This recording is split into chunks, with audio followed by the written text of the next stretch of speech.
Captain Rebecca Martinez gripped the control stick of her modified F-16 as warning lights flashed across her dashboard. The experimental aircraft she'd been authorized to test had malfunctioned during what should have been a routine flight over restricted airspace. Now, three military jets were closing in on her position, their pilots likely viewing her as an unidentified threat rather than a fellow officer conducting classified operations. The irony wasn't lost on her. After 15 years of distinguished service, Rebecca had earned her place in the elite Ghost Squadron, a unit so classified that most military personnel didn't even know it existed. The squadron's mission involved testing experimental aircraft and conducting reconnaissance operations that required absolute secrecy. Today's flight was supposed to be a simple evaluation of new stealth technology, but a system failure had disabled her transponder and communications equipment. Through her canopy, Rebecca could see the lead interceptor pilot gesturing for her to follow him to the nearest air base. She understood the protocol perfectly. Unidentified aircraft in restricted airspace were to be escorted down immediately. No exceptions. The problem was that landing would expose the experimental technology she was carrying, potentially compromising years of research and development. Rebecca's mind raced as she considered her options. She could attempt to restore communications, but the backup systems had also failed. She could try to signal her identity through flight maneuvers, but the standard recognition patterns wouldn't mean anything to regular Air Force pilots. The Ghost Squadron operated independently, with its own protocols and identification systems that were deliberately kept separate from conventional military operations. The lead jet moved closer, and Rebecca could see the pilot's helmet turning toward her. She knew he was probably radioing for instructions, trying to determine whether she was a foreign operative, a terrorist, or simply a civilian pilot who had strayed into forbidden territory. None of those assumptions would end well for her, especially given the sensitive nature of her aircraft's capabilities. Rebecca had joined the Ghost Squadron after distinguishing herself as one of the Air Force's top test pilots. The unit recruited only the best, pilots who could handle experimental technology and maintain absolute secrecy about their operations. The selection process had been grueling, involving psychological evaluations, extensive background checks, and months of specialized training. She'd earned her place through skill, dedication, and an unwavering commitment to serving her country.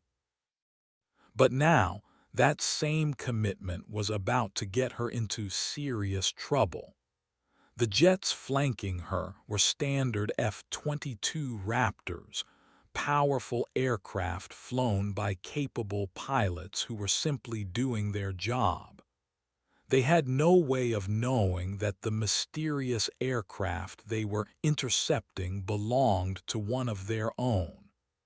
Rebecca realized she had only minutes before the situation escalated beyond her control. The lead pilot, Major David Thompson, studied the strange aircraft through his targeting system. In 20 years of military service, he'd never seen anything quite like it. The craft appeared to be based on an F-16 design, but it had been heavily modified with angular surfaces and unusual wing configurations that suggested stealth technology. The lack of visible markings made it impossible to identify its origin or purpose. "Control, this is Eagle One," Thompson radioed to the command center. "Target aircraft is not responding to standard identification requests. Aircraft appears to be military in origin but lacks proper markings, requesting further instructions." The response came back immediately. "Eagle One, maintain escort position. Do not engage unless target demonstrates hostile intent. We're running the aircraft profile through our database now." Thompson acknowledged the order while keeping his eyes on the mysterious pilot. Through his high-powered optics, he could see that the person in the cockpit was wearing a standard military flight suit and helmet, which suggested they weren't dealing with a foreign operative or terrorist. Still, the lack of communication and the aircraft's unusual design made him wary.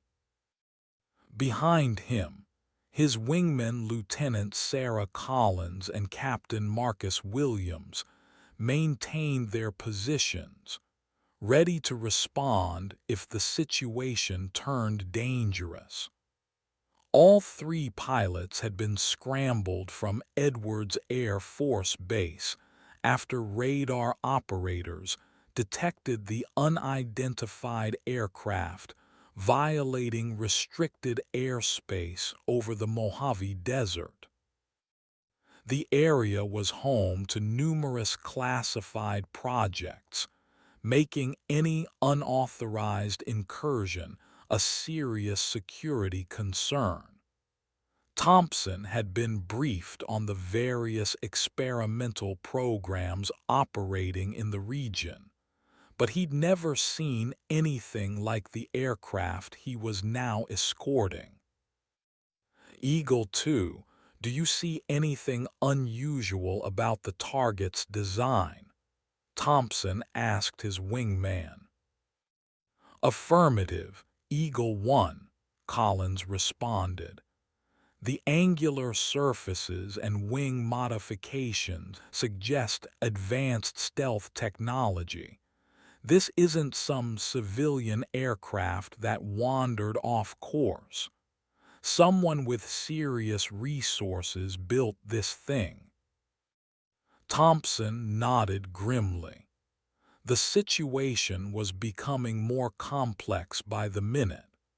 If the aircraft was indeed carrying advanced technology, then forcing it to land at a standard airbase could compromise national security.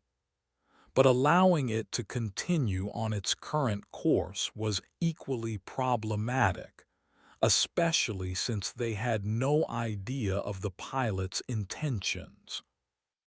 "Control, Eagle 1, Thompson radioed again. "Target aircraft appears to be equipped with experimental stealth technology. Recommend we route to a more secure facility for landing and investigation." "Negative, Eagle 1. Maintain current course to Edwards. We have teams standing by to secure the aircraft upon landing." Thompson frowned at the response. Edwards Air Force Base was secure, but it was also busy with regular operations. Landing an unknown experimental aircraft, there would certainly draw attention from personnel who might not have the proper clearance levels. Rebecca watched the jets maintain their formation around her, knowing that her situation was becoming more precarious with each passing minute. The lead pilot was clearly experienced, maintaining the perfect distance to keep her under observation while avoiding any actions that might be interpreted as aggressive. She respected his professionalism, even as she wished she could somehow communicate her actual identity. The experimental aircraft she was flying, designated the X-47 Phantom, represented the cutting edge of stealth technology. Its angular surfaces and specialized coding could make it nearly invisible to radar, while its modified engines produced a unique sound signature that was difficult to track. The Ghost Squadron had been testing the aircraft for months, preparing it for potential deployment in highly sensitive operations. Rebecca had been hand-picked to lead the test program because of her exceptional flying skills and her ability to adapt to new technology quickly. The X-47 was unlike anything she'd flown before, with controls that responded to the pilot's intentions almost before they were fully formed. The aircraft's computer systems were so advanced that they could predict and compensate for pilot error, making it nearly impossible to crash under normal circumstances. But today's malfunction had been anything but normal. A power surge had disabled multiple systems simultaneously, leaving Rebecca flying what was essentially a very expensive glider with limited maneuvering capability. The backup systems should have kicked in automatically, but something had gone wrong with the redundancy protocols as well. Rebecca glanced at her fuel gauge and felt her stomach tighten. The malfunction had also affected her fuel management systems, and she was burning through her reserves faster than normal. She estimated she had maybe 30 minutes of flying time left before she'd be forced to attempt an emergency landing regardless of the consequences. The lead interceptor pilot moved closer, and Rebecca could see him trying to get her attention through gestures. She understood what he was asking. Why wasn't she responding to radio calls? She attempted to point to her communications equipment, hoping he'd understand that she was experiencing technical difficulties. But the gesture was likely too subtle to be meaningful from his perspective. Rebecca had always prided herself on being able to handle any situation that arose during flight. She'd successfully completed emergency landings, dealt with engine failures, and even survived a bird strike that had cracked her canopy during a training exercise. But this situation was different because it involved not just her safety, but the security of one of the military's most classified programs. The Ghost Squadron operated under such tight secrecy that even revealing its existence could have serious consequences for national security. The pilots were required to sign agreements that made them legally responsible for protecting classified information, even at the cost of their own lives. Rebecca had taken that oath seriously, and she wasn't about to violate it now. Major Thompson noticed the target pilot's attempts to communicate through gestures, and his concern deepened. The fact that the pilot was trying to signal suggested they were experiencing some kind of technical difficulty rather than deliberately ignoring radio calls. This changed the tactical situation significantly, transforming what might have been an intercept of a hostile aircraft into a potential rescue mission. "Control, Eagle 1, Thompson radioed. Target pilot appears to be experiencing communications difficulties. They're attempting to signal manually. I recommend we treat this as a potential emergency situation rather than a security threat." "Roger, Eagle 1. Maintain current escort. We're working on identifying the aircraft through alternative channels." Thompson acknowledged the transmission while studying the mysterious pilot more closely. The person's flight suit looked standard military issue, and their flying technique was clearly that of a trained professional. The aircraft's movements were smooth and controlled, showing no signs of panic or inexperience. Still, something about the situation bothered him. The aircraft's design was too advanced to be a simple experimental prototype, and the pilot's behavior suggested they were operating under some kind of special authority. Thompson had been involved in enough classified operations to recognize the signs of a black project when he saw one. "Eagle 2, are you picking up any unusual radio frequencies from the target?" Thompson asked his wingman. "Negative, Eagle 1. No transmissions detected on any frequency. Their communications are either completely down or they're maintaining radio silence for operational reasons." Thompson considered this possibility.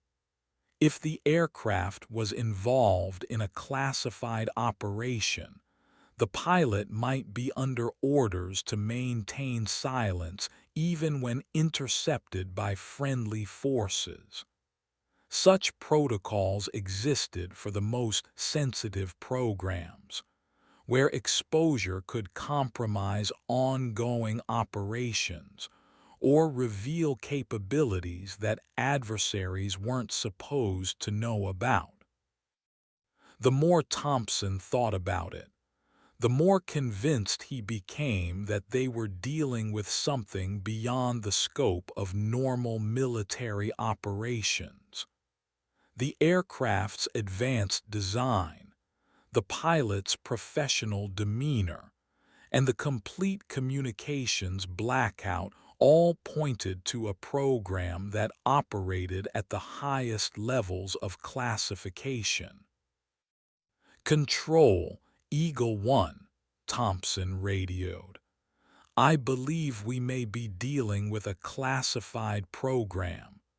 Recommend we contact higher authorities before proceeding with standard intercept protocols." "Negative, Eagle 1. Continue escort to Edwards. We have our orders." Thompson felt a familiar frustration with the rigid command structure that sometimes prevented field commanders from making necessary tactical adjustments. He'd seen situations where following standard protocols had led to unnecessary complications, and he suspected this might be one of those times. The target aircraft continued flying steadily, showing no signs of attempting to evade or escape. The pilot's cooperative behavior further convinced Thompson that they weren't dealing with a hostile situation, but rather with a friendly aircraft that had somehow ended up in the wrong place at the wrong time. Rebecca's fuel situation was becoming critical. The malfunction had affected not just her communications and navigation systems, but also her fuel management protocols. She was now burning fuel at nearly twice the normal rate, and her calculations showed she had less than 20 minutes of flying time remaining. She attempted to signal the lead interceptor pilot again, this time pointing to her fuel gauge and making a cutting motion across her throat. The gesture was universal among pilots. She was running out of fuel and needed to land immediately. The lead pilot seemed to understand, because he acknowledged her signal and appeared to be radioing for instructions. Rebecca hoped he would recognize the urgency of the situation and arrange for an immediate landing at the nearest suitable airfield. But landing anywhere would expose the X-47 Phantom to scrutiny from personnel who weren't cleared for the Ghost Squadron's operations. The aircraft's advanced technology would be immediately obvious to anyone with technical knowledge, and word would spread quickly through the military aviation community. Rebecca weighed her options quickly. She could attempt to reach a more secure facility, but that would require at least another 30 minutes of flying time that she simply didn't have. She could try to find a remote location for an emergency landing, but that would likely result in the aircraft being damaged or destroyed, and she'd still have to explain what she was doing in unauthorized airspace. The only viable option was to land at Edwards Air Force Base and hope that the base security personnel would be able to contain the situation until Ghost Squadron representatives could arrive. It wasn't ideal, but it was better than crashing and potentially losing both the aircraft and her life. Rebecca made her decision and began following the lead interceptor toward Edwards. She attempted to use hand signals to communicate that she needed priority landing clearance due to her fuel situation. Hopping the other pilots would relay the message to ground control. The experimental aircraft handled differently than a standard F-16, requiring constant adjustment to maintain stable flight. Under normal circumstances, Rebecca could have flown the X-47 with her eyes closed, but the multiple system failures had made every aspect of flight more challenging. She'd trained for situations like this, but the reality was more stressful than any simulation. The knowledge that she was carrying classified technology added an extra layer of pressure to what was already a dangerous situation. As they approached Edwards Air Force Base, Rebecca could see the runway lights in the distance. The base was busy with regular operations, and she counted at least 6 aircraft in the traffic pattern. Landing an unknown experimental aircraft in the middle of normal operations would certainly attract attention. Major Thompson watched the target pilot's increasingly urgent gestures and realized they were dealing with a genuine emergency. The pilot's signals clearly indicated a fuel shortage, and Thompson could see signs of stress in their flying technique. The aircraft's movements were becoming slightly less precise, suggesting either fuel starvation or pilot fatigue. "Control, Eagle 1," Thompson radioed urgently. "Target pilot is signaling fuel emergency. Request immediate priority landing clearance at Edwards." "Roger, Eagle 1.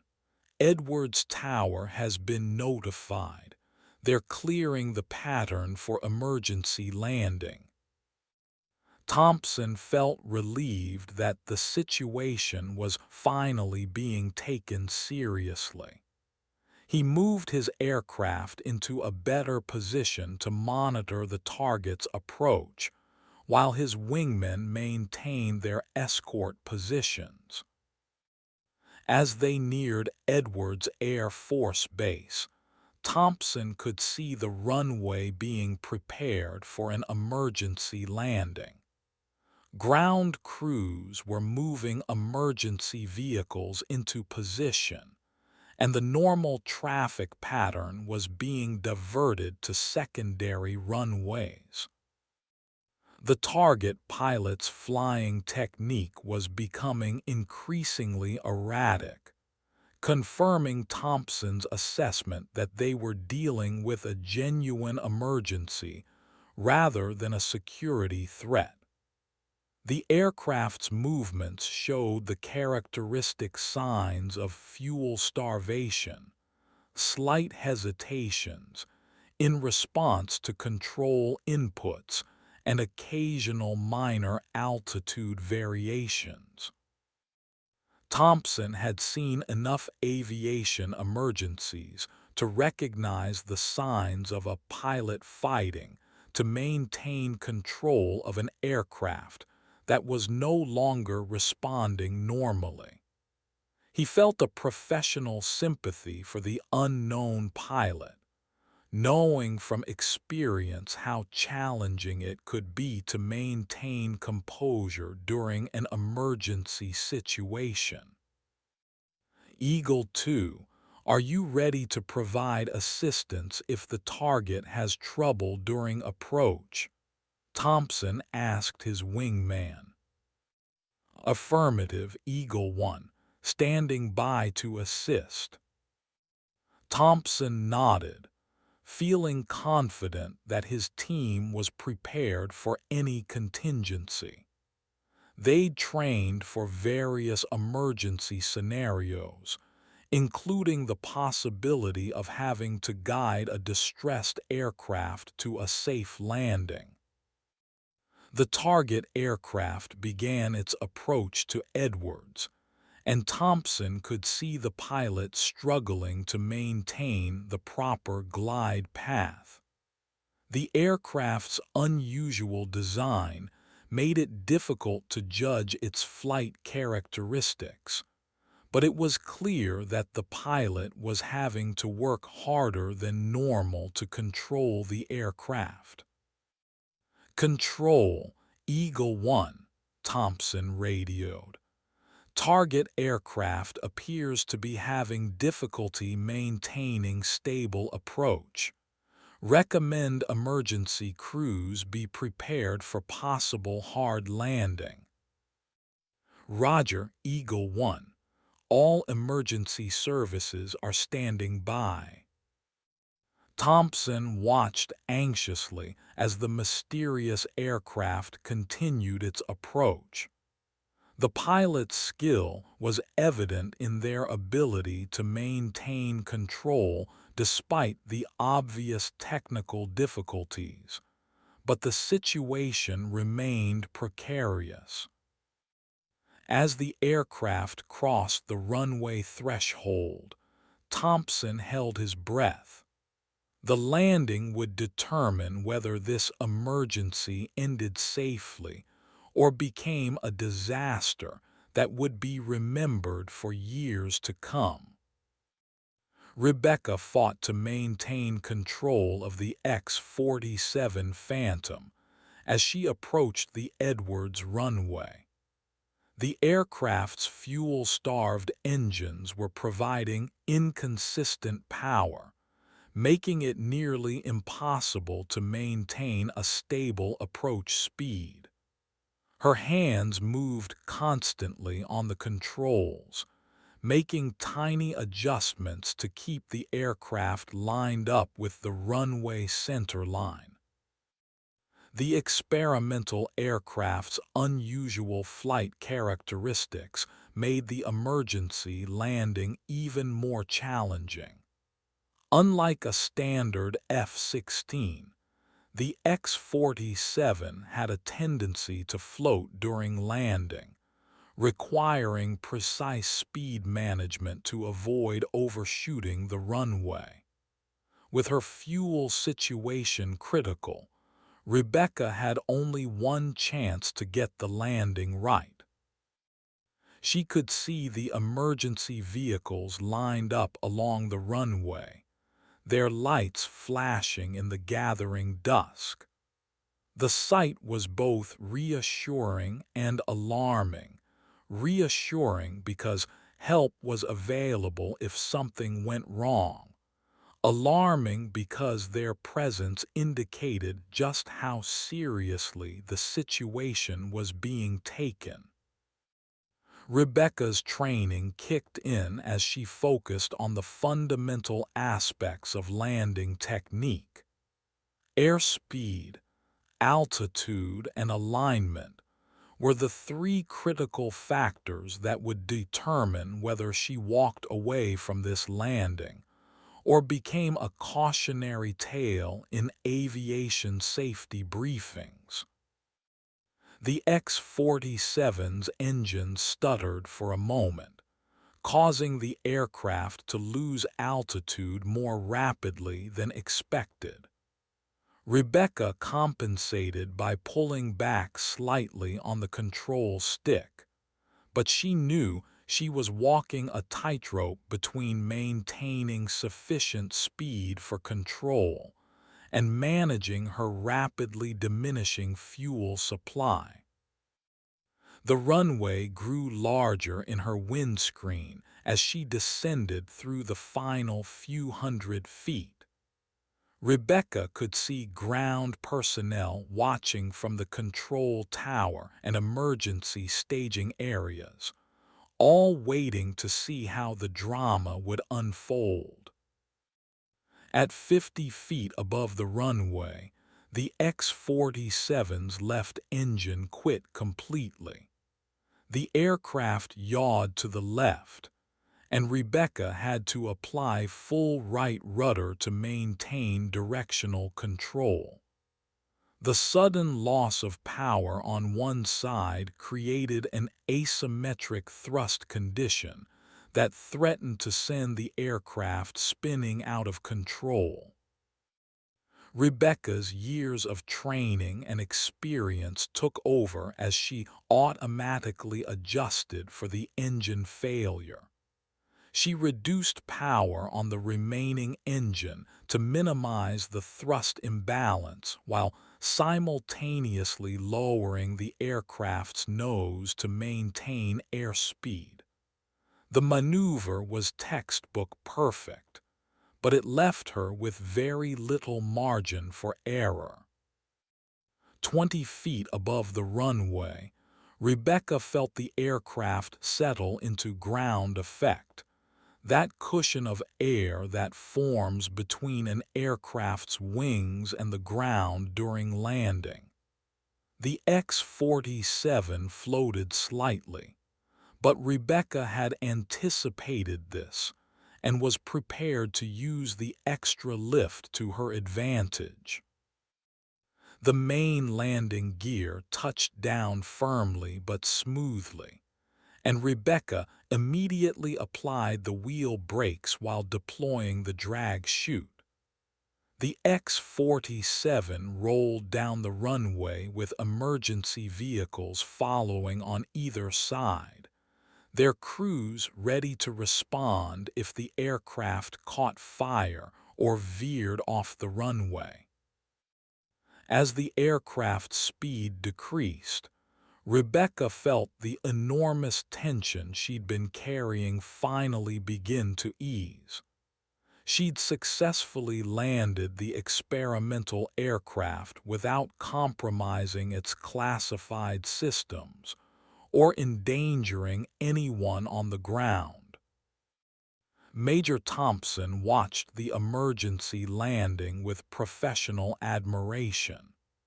The unknown pilot had demonstrated exceptional skill in bringing the disabled aircraft down safely despite multiple system failures and fuel starvation. The landing had been textbook perfect, showing the kind of expertise that only came from years of experience and extensive training. "Control, Eagle 1, Thompson radioed. "Target aircraft has landed safely. All emergency systems appear to be functioning normally. No signs of fire or structural damage." "Roger, Eagle 1. Maintain overwatch until ground security teams take control of the aircraft." Thompson acknowledged the order while watching the emergency vehicles surround the mysterious aircraft. He could see the pilot going through post-landing procedures, methodically shutting down systems and securing the aircraft for ground operations. The aircraft's unusual design was even more apparent now that it was stationary. Thompson had never seen anything quite like it, with its angular surfaces and strange wing configurations that suggested technology far beyond anything he'd encountered in his military career. Ground security teams were approaching the aircraft cautiously, unsure of what they might be dealing with. Thompson could see the pilot removing their helmet and preparing to exit the cockpit, but the security teams were maintaining a safe distance until they received further instructions. "Eagle 2, what's your assessment of the situation?" Thompson asked his wingman. "The pilot handled that emergency like a pro," Collins responded. "Whatever aircraft they're flying, it's definitely not standard military issue. The technology looks at least 10 years ahead of anything we have in service." Thompson nodded, sharing his wingman's assessment. The aircraft's advanced design and the pilot's exceptional skill suggested they were dealing with something far beyond the scope of normal military operations. As he watched the scene unfold below, Thompson noticed something that made him look more carefully. The pilot had removed their helmet and was now clearly visible as they prepared to exit the cockpit. Even from his altitude, Thompson could see that the pilot was a woman, which narrowed down the possibilities significantly. Female test pilots were relatively rare in the military, and those with the skill level necessary to handle experimental aircraft were even rarer. Thompson began to wonder if he might be looking at someone from one of the military's most classified programs. The security teams were still maintaining their distance, clearly uncertain about how to proceed. Thompson realized that the situation was likely more complex than a simple emergency landing, and that the aircraft and its pilot might be operating under authority levels that exceeded normal base security protocols. "Control, Eagle 1," Thompson radioed. "Recommend contacting higher command authorities before approaching the aircraft. This situation may involve classified operations beyond normal base jurisdiction." "Roger, Eagle 1. Stand by for further instructions." Thompson continued circling above the scene, ready to provide assistance if needed, but increasingly certain that they were dealing with something that required handling at the highest levels of military command.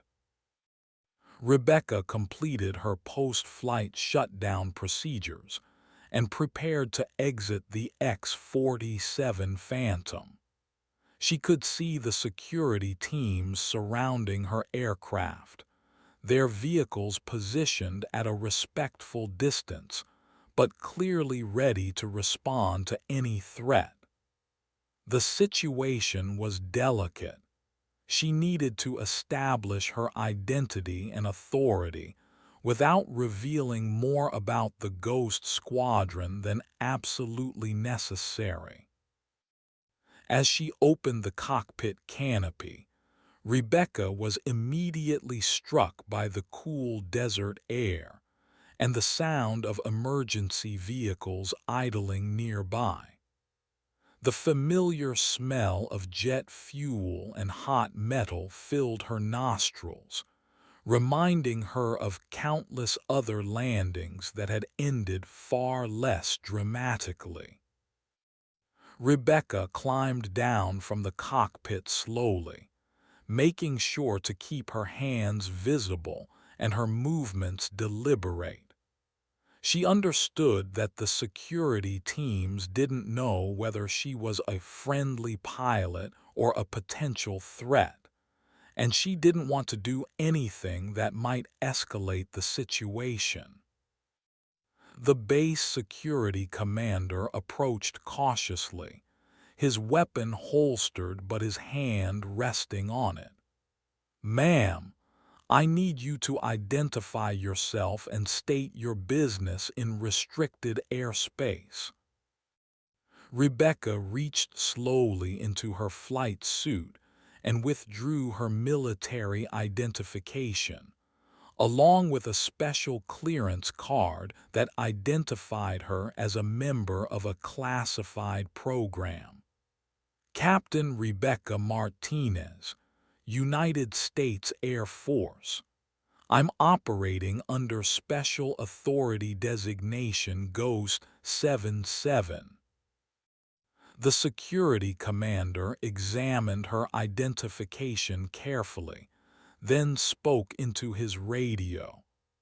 "Control, we have a Captain Rebecca Martinez claiming special authority under designation Ghost 77. Request verification through appropriate channels." Rebecca waited patiently while the security commander confirmed her identity. She knew that the Ghost Squadron's existence was so classified that even base security personnel might not have immediate access to verification procedures. The aircraft behind her represented millions of dollars in research and development, along with technologies that could revolutionize military aviation if they fell into the wrong hands. Rebecca was acutely aware that her emergency landing had potentially exposed these secrets to personnel who weren't cleared for such information. Ma'am, I'm going to need you to remain here while we verify your credentials, the security commander said politely but firmly.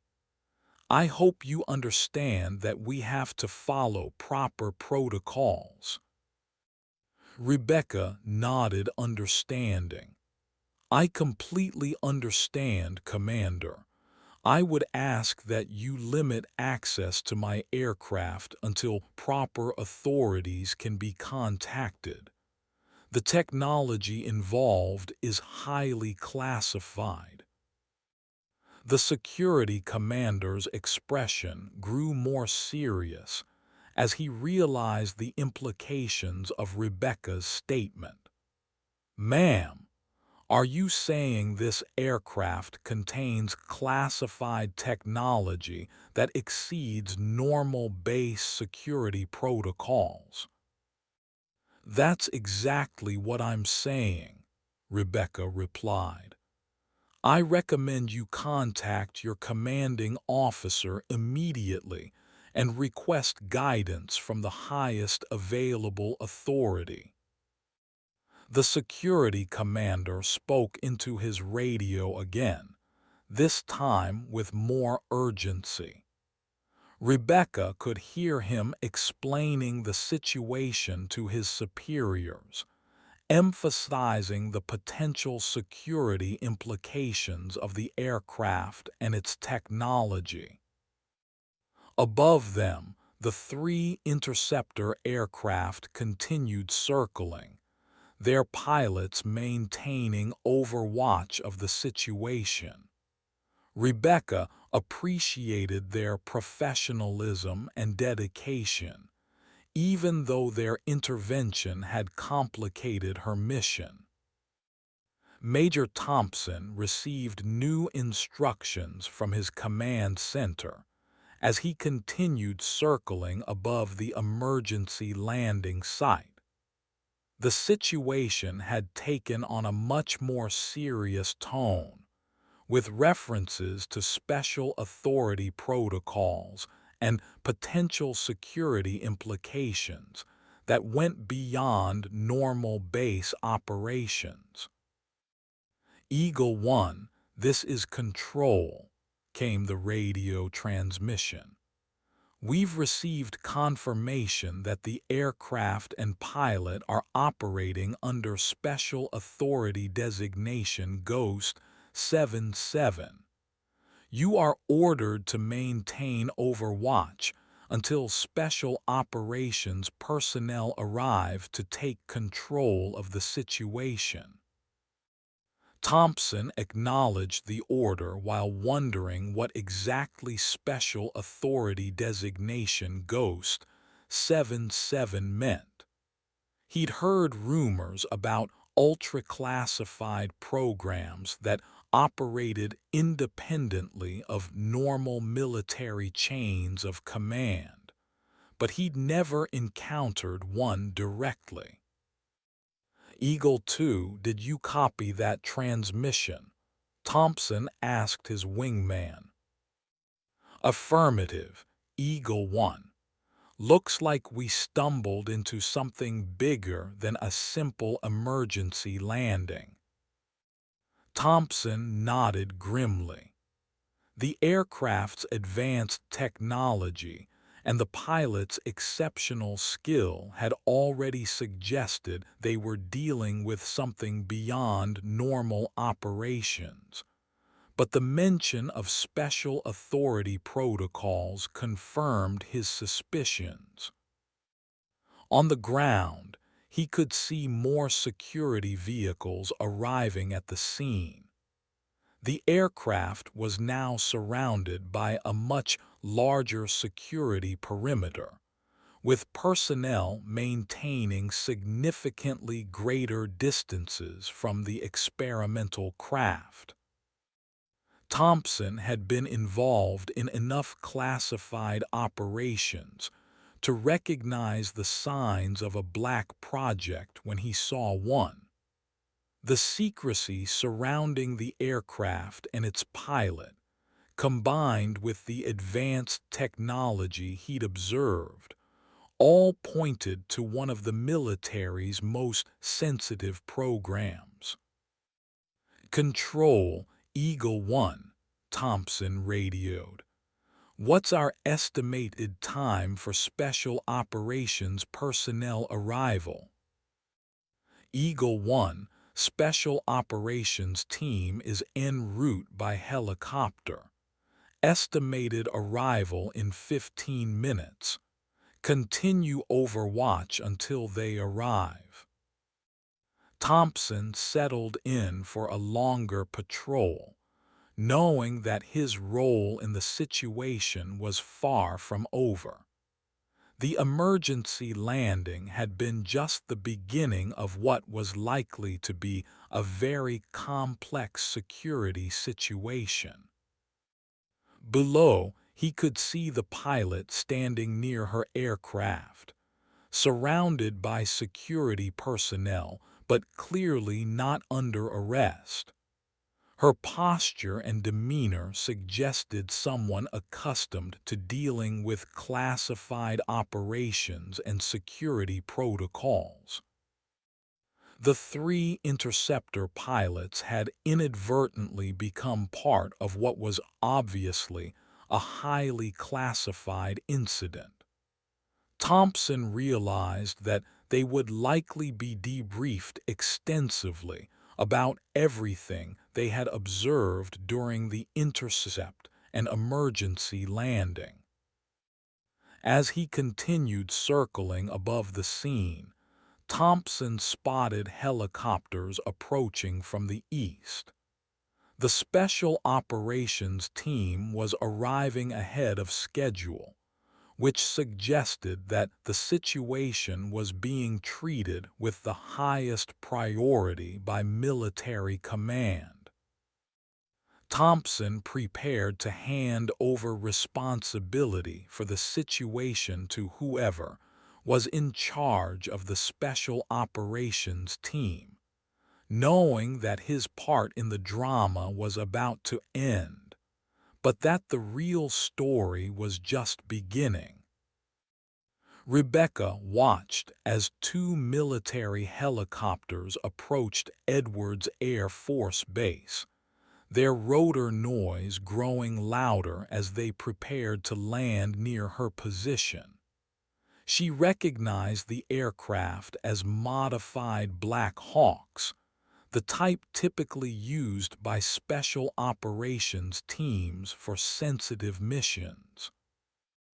The sight of the helicopters filled Rebecca with relief. The Ghost Squadron maintained its own security and recovery teams, specifically for situations like this, and she knew that the personnel aboard those aircraft would be equipped to handle the complex security implications of her emergency landing. As the helicopters touched down, Rebecca could see uniformed personnel disembarking quickly and efficiently.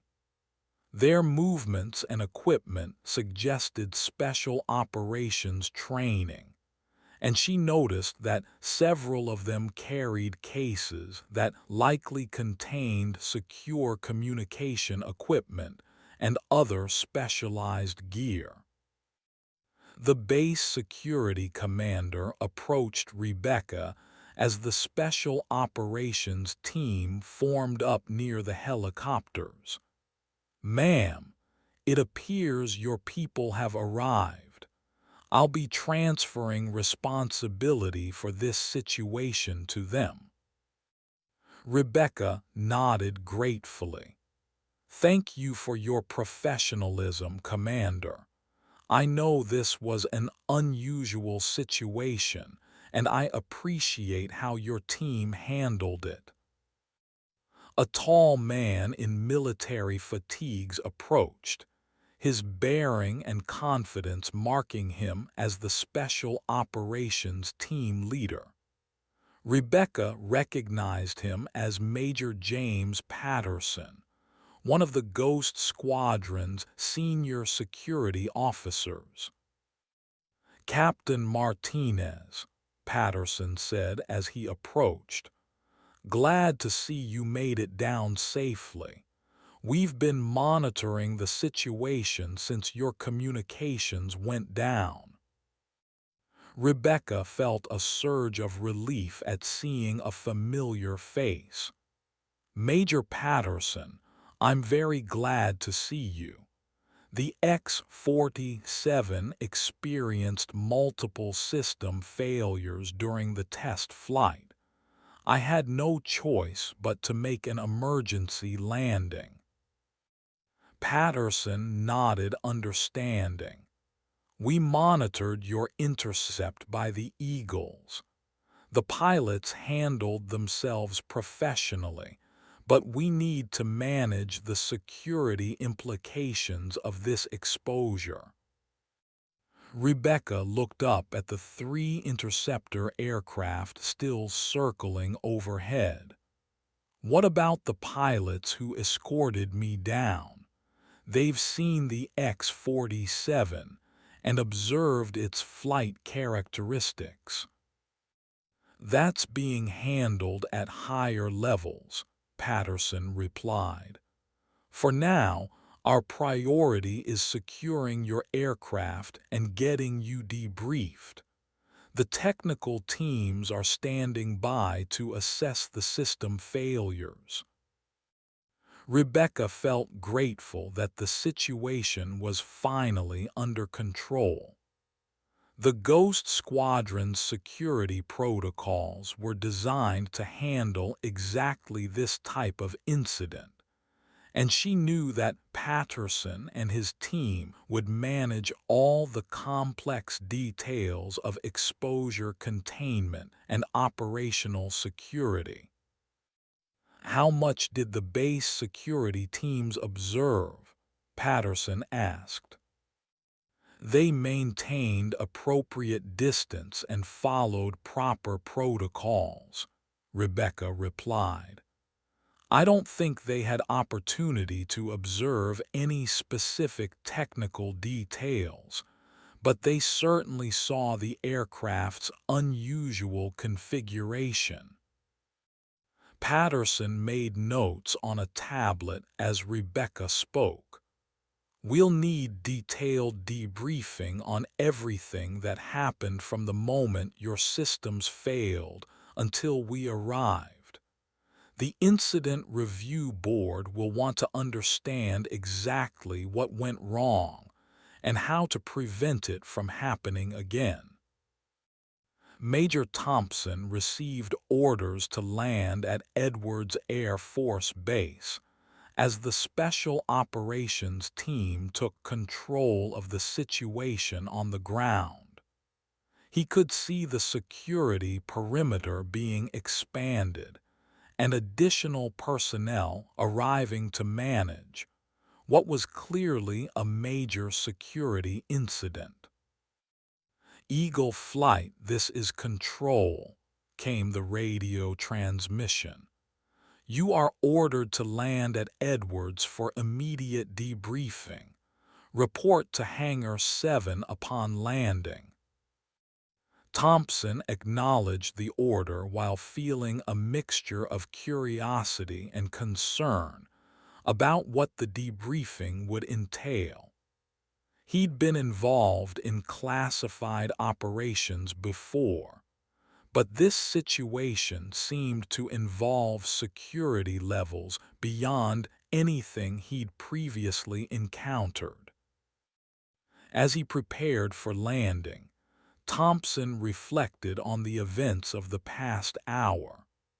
What had started as a routine intercept of an unidentified aircraft had evolved into something much more significant.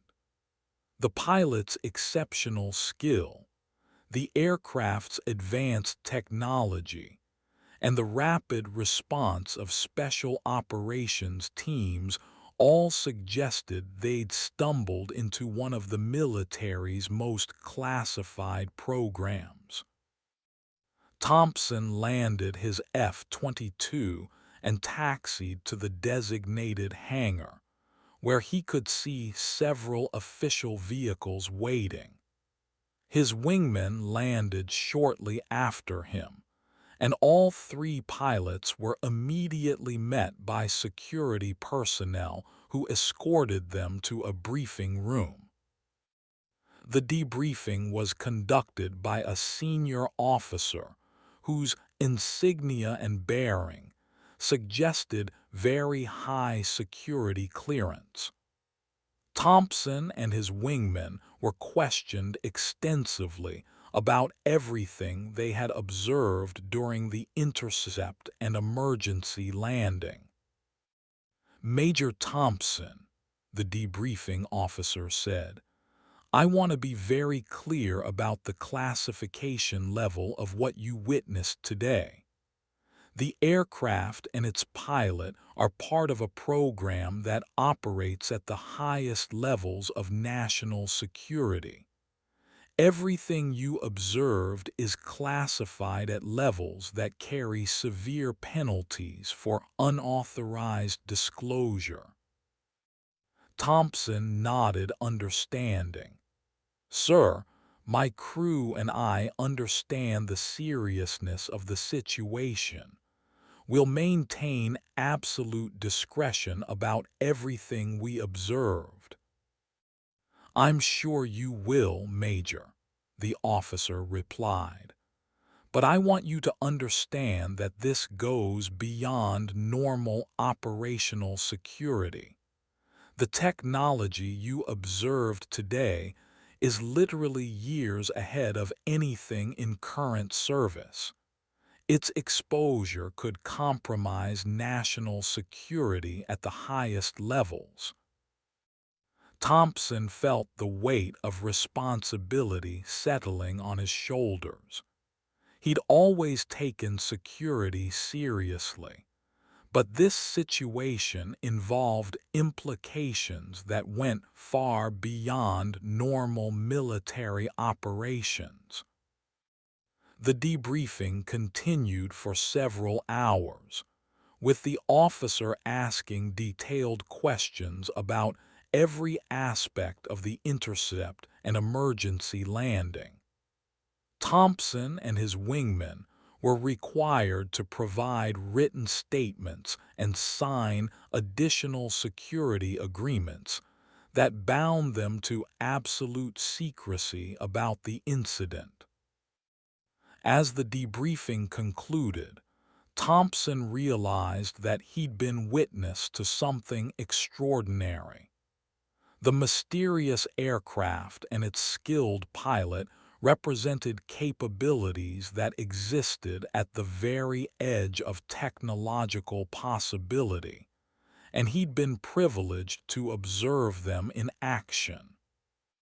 Rebecca sat in a secure debriefing room at Edwards Air Force Base, providing detailed information about the system failures that had led to her emergency landing.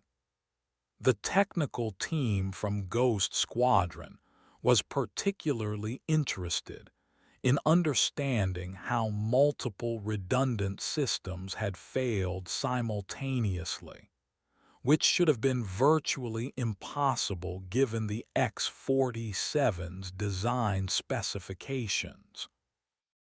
"Captain Martinez," said Dr. Sarah Chen, the lead engineer on the X-47 project, "can you describe the exact sequence of events when the systems began failing?" Rebecca reviewed her notes and flight data recordings. "It started with a power surge warning light, followed immediately by communications failure.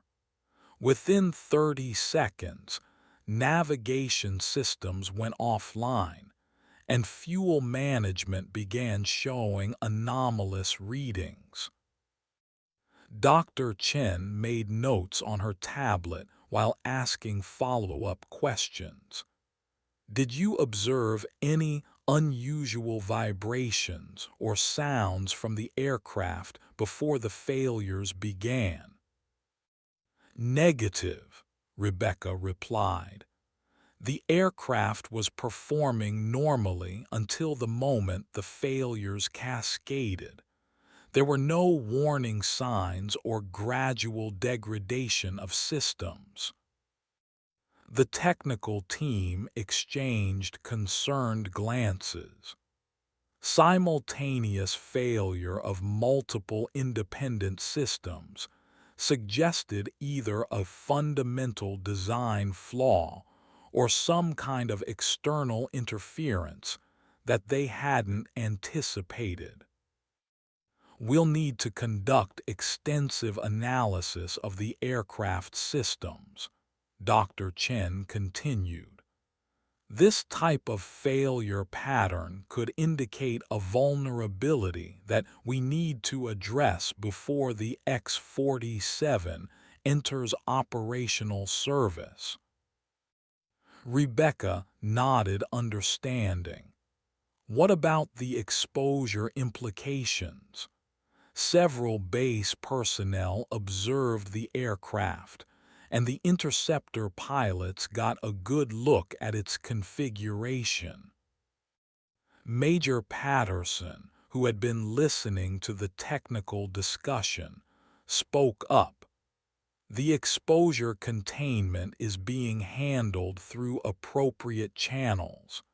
The interceptor pilots have been briefed on security requirements and have signed additional non-disclosure agreements.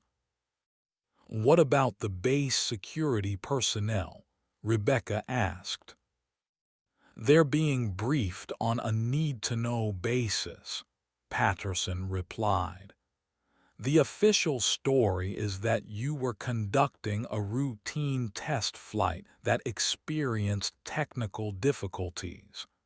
The specific details about the X-47's capabilities won't be disclosed to anyone without proper clearance. Rebecca felt relieved that the security implications were being managed professionally. The Ghost Squadron had extensive experience in handling situations where classified operations intersected with normal military activities. When will I be able to return to duty? Rebecca asked. The Incident Review Board will need to complete their analysis first, Patterson replied. We want to make sure we understand exactly what went wrong before we put any pilots back in the X-47. Rebecca understood the caution. Test pilot programs always involved significant risks, but the failure of multiple redundant systems suggested problems that needed to be thoroughly investigated before flight operations could resume. The debriefing continued for several more hours, with Rebecca providing detailed information about every aspect of the flight from takeoff to landing.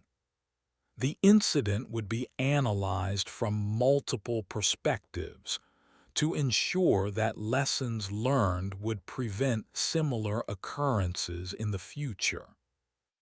3 days after the emergency landing, Rebecca found herself in a secure conference room at a classified facility outside Las Vegas, facing a panel of senior officers and civilian officials who comprised the Ghost Squadron's Incident Review Board. The investigation into the X-47 system failures had uncovered disturbing information that went far beyond simple technical malfunctions. Captain Martinez, said General Patricia Hayes, the board's presiding officer, our analysis of the X-47 system logs has revealed evidence of electronic interference that appears to have been deliberately introduced. Rebecca felt her stomach tighten. "Are you saying the aircraft was sabotaged, ma'am?" "That's exactly what we're saying," General Hayes replied. "The technical team has identified electromagnetic signatures consistent with a sophisticated jamming device that was designed to disrupt the X-47's most critical systems." The implications of this revelation hit Rebecca like a physical blow. Someone with access to highly classified information about the X-47 systems had deliberately tried to bring down her aircraft. The sabotage attempt had nearly succeeded, and only her piloting skills had prevented the loss of both the experimental aircraft and potentially her life. "Do we have any leads on who might be responsible?" Rebecca asked, trying to keep her voice steady despite the anger building inside her. "The investigation is ongoing," General Hayes replied. "But we have reason to believe the sabotage originated from within our own organization. Someone with intimate knowledge of the X-47 systems and access to our testing schedules orchestrated this attack." Rebecca felt a chill run down her spine. The Ghost Squadron was supposed to be the most secure unit in the military, with personnel vetted to the highest levels.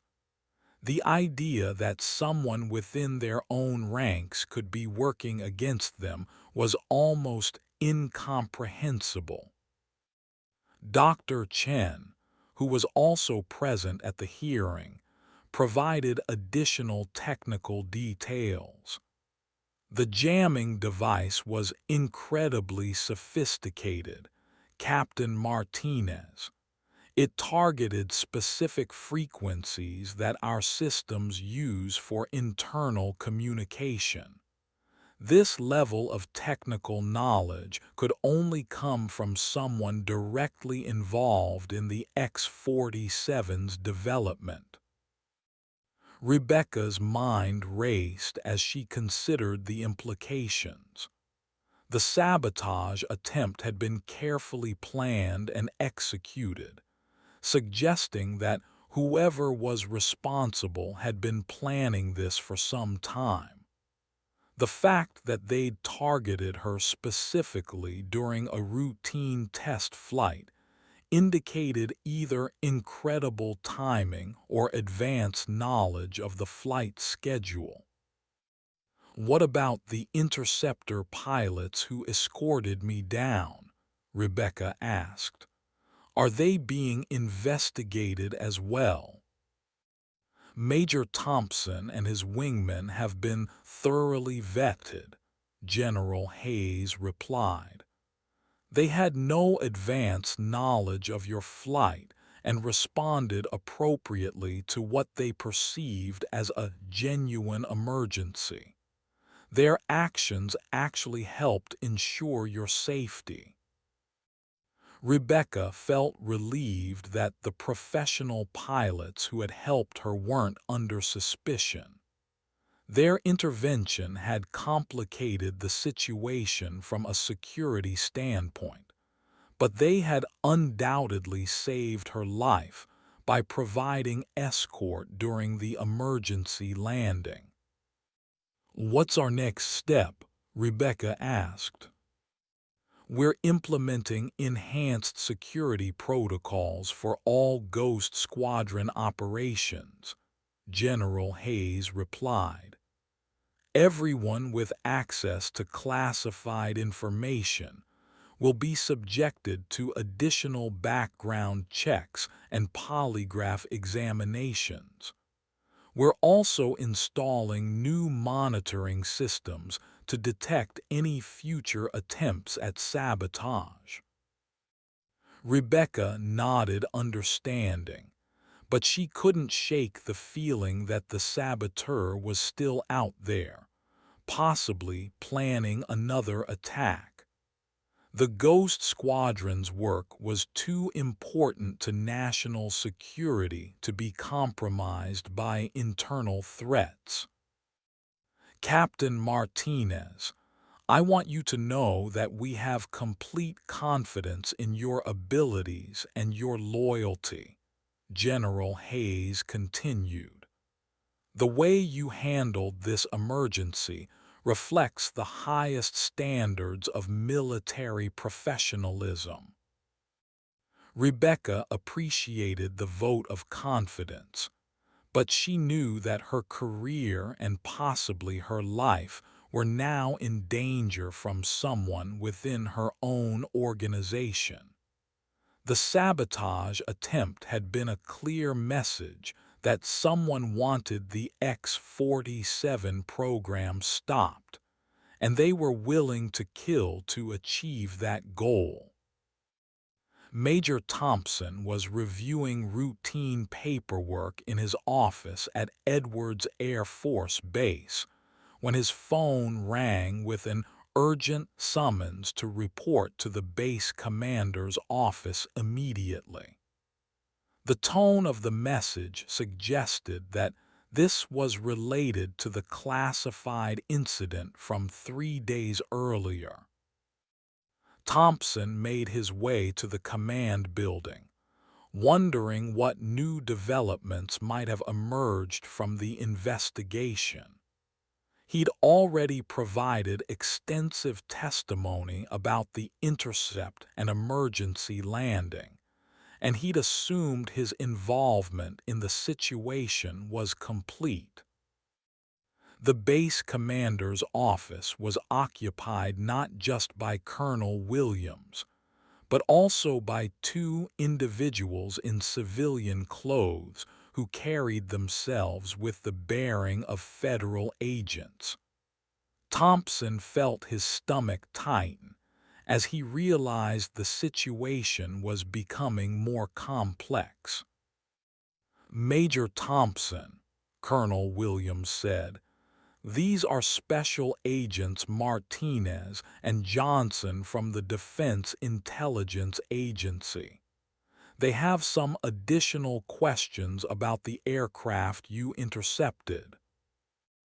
Thompson nodded to the agents while wondering what the Defense Intelligence Agency's involvement meant for the investigation.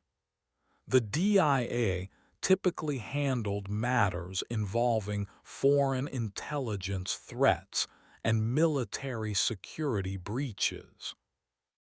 "Major Thompson," Agent Martinez began, "we've learned that the aircraft you intercepted was the target of a sophisticated sabotage attempt.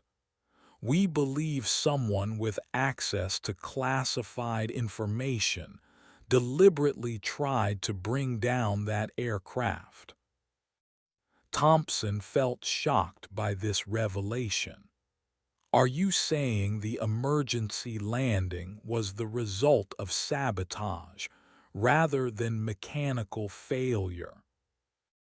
"That's exactly what we're saying," Agent Johnson replied. "The pilot's skill and your professional response prevented what could have been a catastrophic loss of classified technology and possibly loss of life." Thompson processed this information while trying to understand the implications. If the aircraft had been sabotaged, then the emergency landing took on an entirely different significance. Instead of being witnesses to a routine technical failure, he and his wingmen had potentially helped prevent a major security disaster. "Do you have any suspects?" Thompson asked. "The investigation is ongoing," Agent Martinez replied. but we believe the saboteur has access to information about military flight schedules and operations. We're looking at anyone who might have known about the test flight in advance." Thompson realized that this meant virtually everyone involved in air traffic control and flight operations at Edwards could be under suspicion. The base handled numerous classified operations, and the personnel involved all had high security clearances. "What do you need from me?" Thompson asked. "We want you to think carefully about everything you observed during the intercept," Agent Johnson said. "Was there anything unusual about the aircraft's behavior before the emergency became apparent? Any signs that might indicate the pilot was dealing with more than just mechanical problems?" Thompson reviewed his memories of the intercept carefully. The pilot seemed to be struggling with communications from the beginning, but their flying technique was consistently professional. If they were dealing with sabotage, they handled it with remarkable composure. The agents took notes as Thompson spoke, clearly looking for any detail that might help their investigation.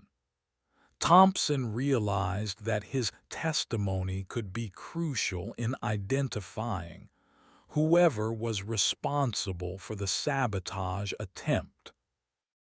"Major Thompson, we need you to understand that this investigation involves national security at the highest levels," Agent Martinez said.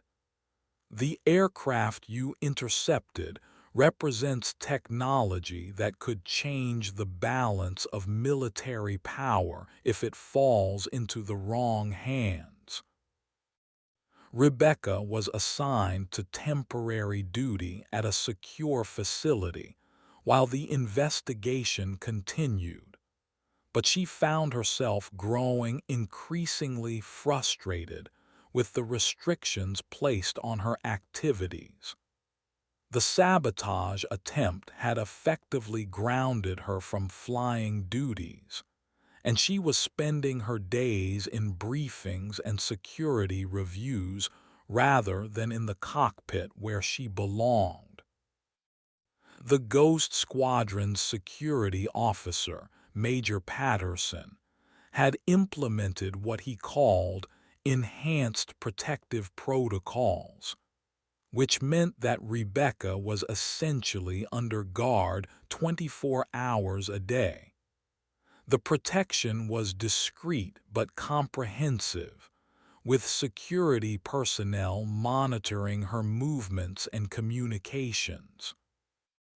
"Captain Martinez," Patterson said during one of their regular briefings, "I know these restrictions are frustrating, but we have to assume that whoever tried to sabotage your aircraft may attempt to target you directly." Rebecca understood the logic, but she chafed at the limitations. "Major, I didn't join the Air Force to hide in secure facilities. I became a pilot to fly, and I became a test pilot to push the boundaries of what's possible." "I understand your frustration," Patterson replied, "but the saboteur has demonstrated sophisticated technical knowledge and access to classified information. We can't take any chances with your safety." Rebecca had been thinking extensively about who might have had the opportunity and motivation to sabotage the X-47. The list of people with the necessary access and technical knowledge was relatively small, but it included some of the most trusted individuals in the Ghost Squadron. Have you considered that the saboteur might be someone in a position of authority within the program? Rebecca asked. Patterson's expression grew serious. That possibility has certainly occurred to us.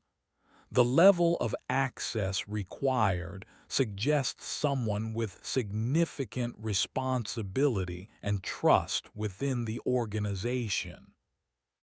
What about Dr. Chen? Rebecca asked. She has intimate knowledge of the X-47 systems and access to the maintenance schedules. Dr. Chen has been thoroughly investigated, Patterson replied. Her background check revealed no security concerns, and her loyalty to the program is unquestioned. Besides, sabotaging the X-47 would undermine years of her own work. Rebecca nodded, but she wasn't entirely convinced. The sabotage attempt had been incredibly sophisticated, requiring both technical expertise and detailed knowledge of the aircraft's vulnerabilities. The number of people with that combination of knowledge and access was very limited. What about the maintenance crews? Rebecca asked. They have physical access to the aircraft and detailed knowledge of its systems. All maintenance personnel have been investigated and subjected to polygraph examinations, Patterson replied. So far, no security concerns have been identified. Rebecca felt frustrated by the lack of progress in the investigation. Someone had tried to kill her and destroy one of the military's most advanced aircraft, and the perpetrator was still at large. The fact that the saboteur was likely someone she knew and trusted made the situation even more disturbing. Major Patterson, I want to be involved in the investigation, Rebecca said. I know the people and the systems better than anyone. I might be able to identify suspects or motives that aren't obvious to outside investigators. Patterson considered her request carefully. I'll discuss it with General Hayes. Your insights could be valuable, but we also have to consider your safety and the potential for the saboteur to view your involvement as a threat. The investigation took a dramatic turn when security personnel discovered unauthorized access to the Ghost Squadron's computer systems. The intrusion had been carefully concealed, but forensic analysis revealed that someone had been systematically copying classified files related to the X-47 program. General Hayes convened an emergency meeting of the investigation team, including Rebecca, Major Patterson, and the federal agents who had been assigned to the case. The discovery of the computer intrusion added a new dimension to the sabotage case. The cyber intrusion analysis shows that someone has been accessing our systems for at least 6 months, General Hayes reported. They've copied technical specifications, flight schedules, and personnel records. This information would have provided everything necessary to plan the sabotage attempt. Rebecca felt a chill as she realized the full scope of the security breach. The saboteur hadn't just targeted her aircraft. They'd been systematically compromising the entire Ghost Squadron program for months. Do we have any leads on who might have conducted the cyber intrusion? Rebecca asked. The access patterns suggest someone with legitimate system privileges, Agent Martinez replied. The intrusion was conducted during normal business hours using valid login credentials. This wasn't an outside hacker. It was someone with authorized access to our systems. The implications were staggering. The saboteur was definitely someone within the Ghost Squadron organization, and they'd been planning their attack for months. The sophistication of both the cyber intrusion and the sabotage attempt suggested someone with extensive technical knowledge and significant operational experience. We're implementing immediate changes to our computer security protocols, General Hayes announced. All system access will be monitored in real time, and we're requiring additional authentication for anyone accessing classified files. Rebecca realized that the saboteur had likely been studying her flight patterns and habits, looking for the optimal opportunity to strike. The fact that they'd chosen a routine test flight suggested they wanted to make the sabotage appear to be a simple mechanical failure.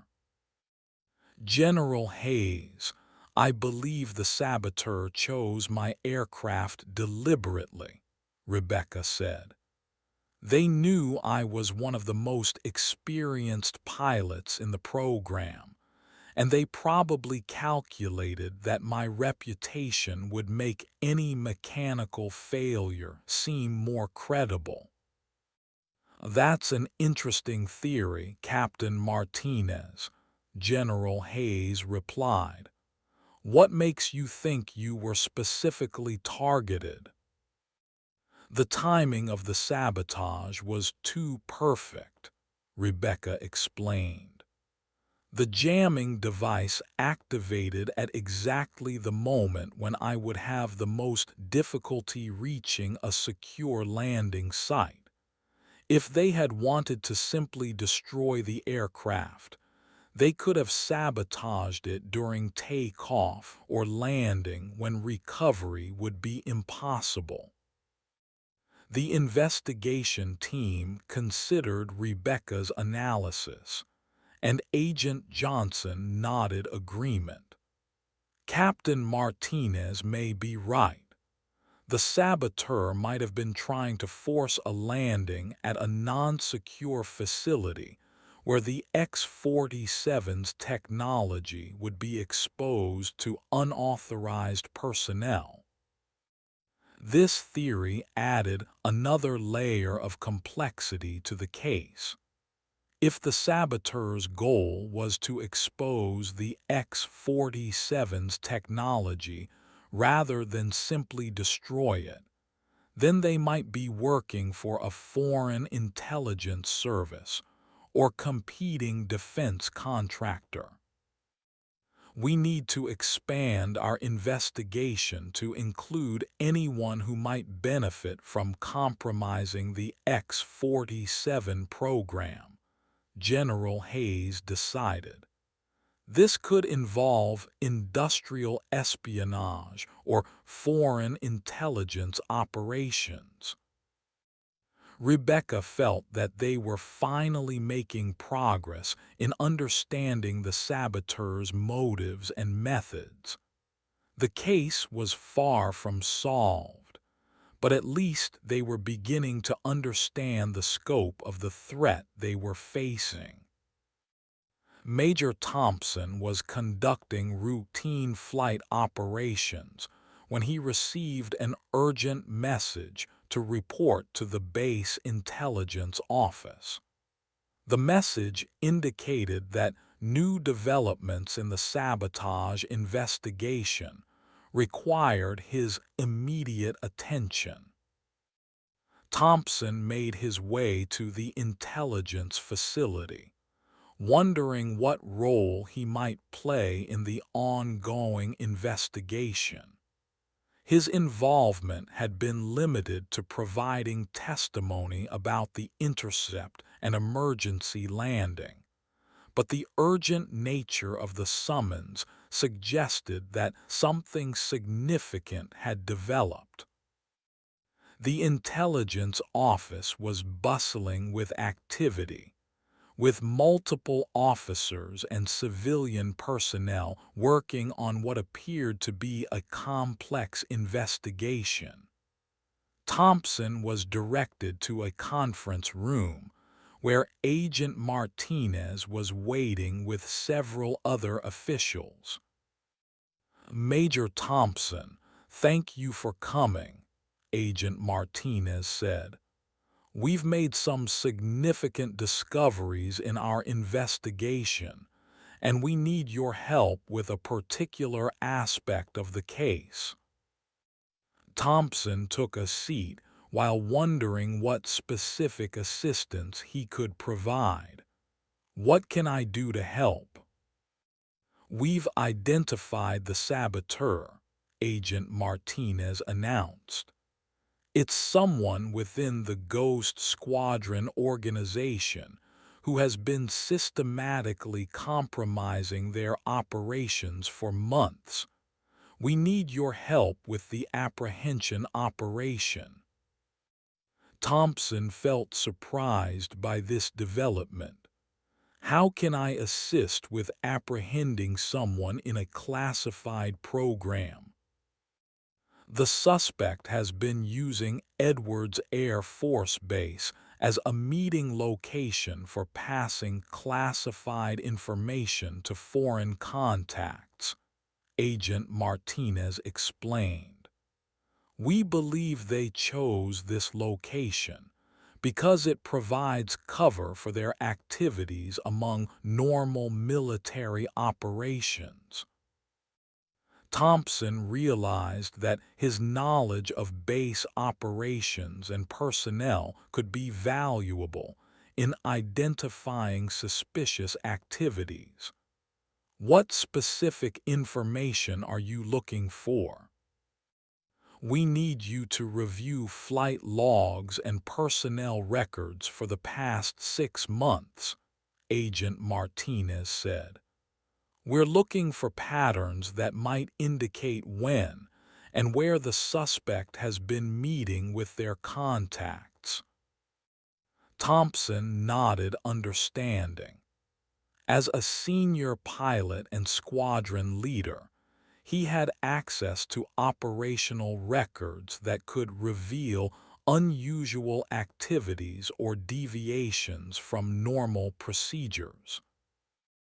"The suspect is Dr. Sarah Chen, the lead engineer on the X-47 project," Agent Martinez continued.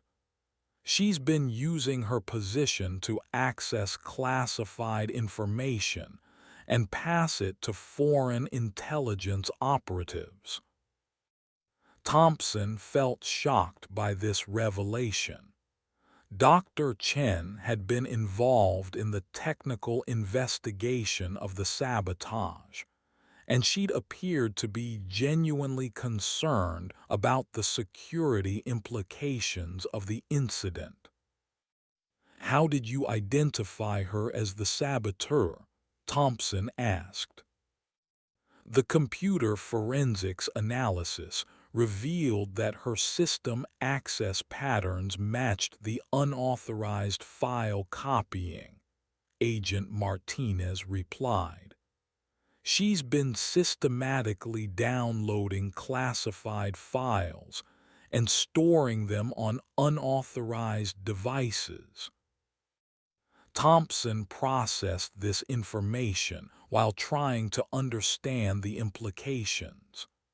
If Dr. Chen had been the saboteur, then she had been actively working to undermine the very program she appeared to be supporting. "What's the apprehension plan?" Thompson asked.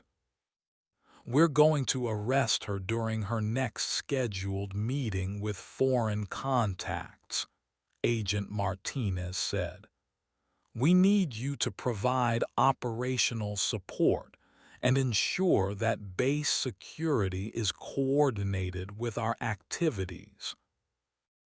Thompson felt honored to be trusted with such a significant operation, but he also felt disturbed by the revelation that someone in such a position of trust had been betraying national security.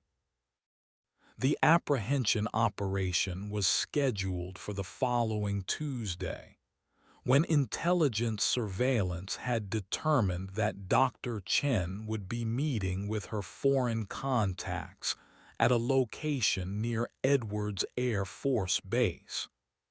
Rebecca had been briefed on the operation and was serving as a technical advisor to ensure that all aspects of the Ghost Squadron's security were properly protected.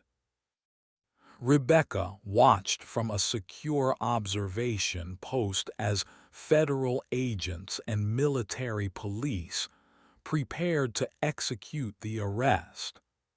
The operation had been planned meticulously, with multiple teams positioned to prevent Dr. Chen from escaping or destroying evidence.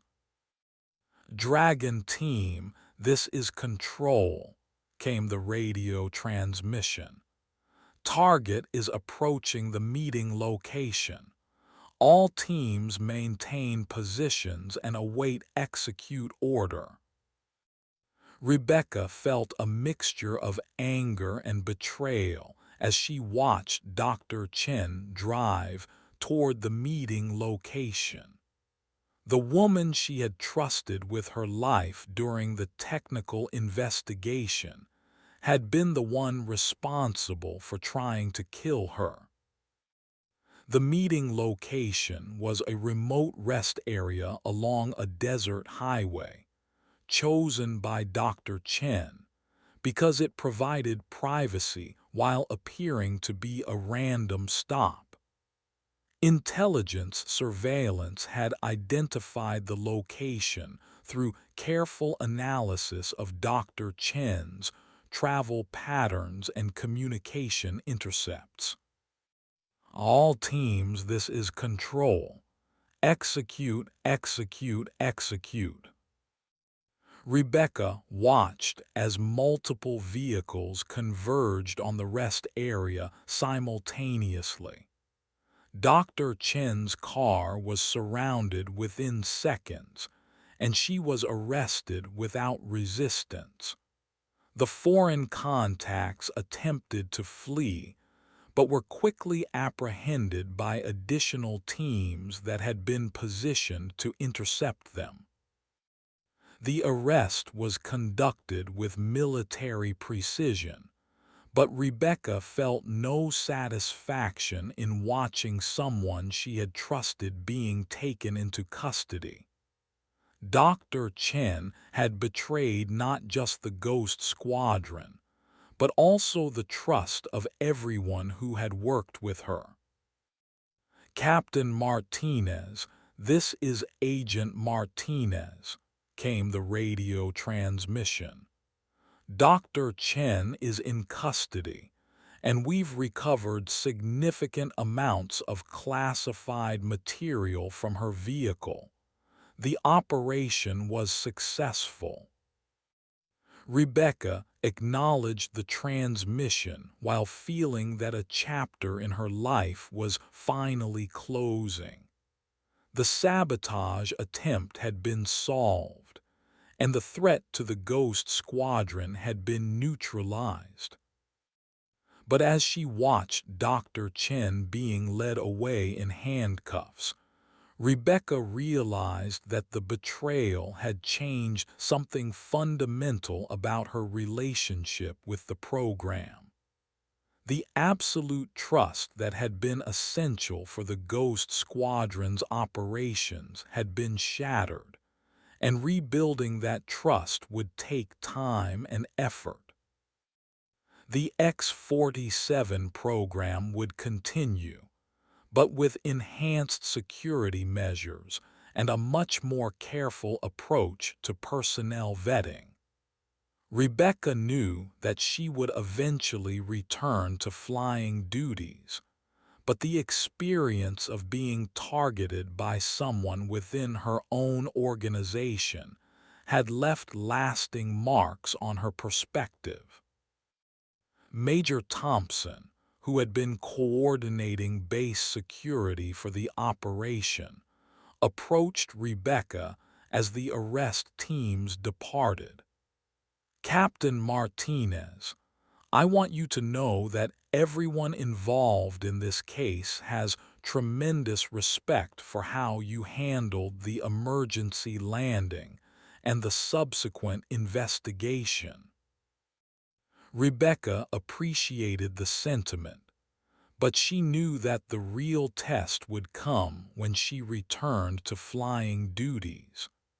The sabotage attempt had been a deliberate effort to destroy both her and the X-47 program, and overcoming that psychological impact would require time and support from her colleagues. "Thank you, Major Thompson," Rebecca replied. "Your professionalism during the intercept probably saved my life. I won't forget that." 2 weeks after Dr. Chen's arrest, Rebecca found herself back in the cockpit of a modified X-47 Phantom, preparing for her return to active flying duties. The aircraft had been extensively modified with new security systems designed to prevent future sabotage attempts, and the entire Ghost Squadron had implemented enhanced operational procedures.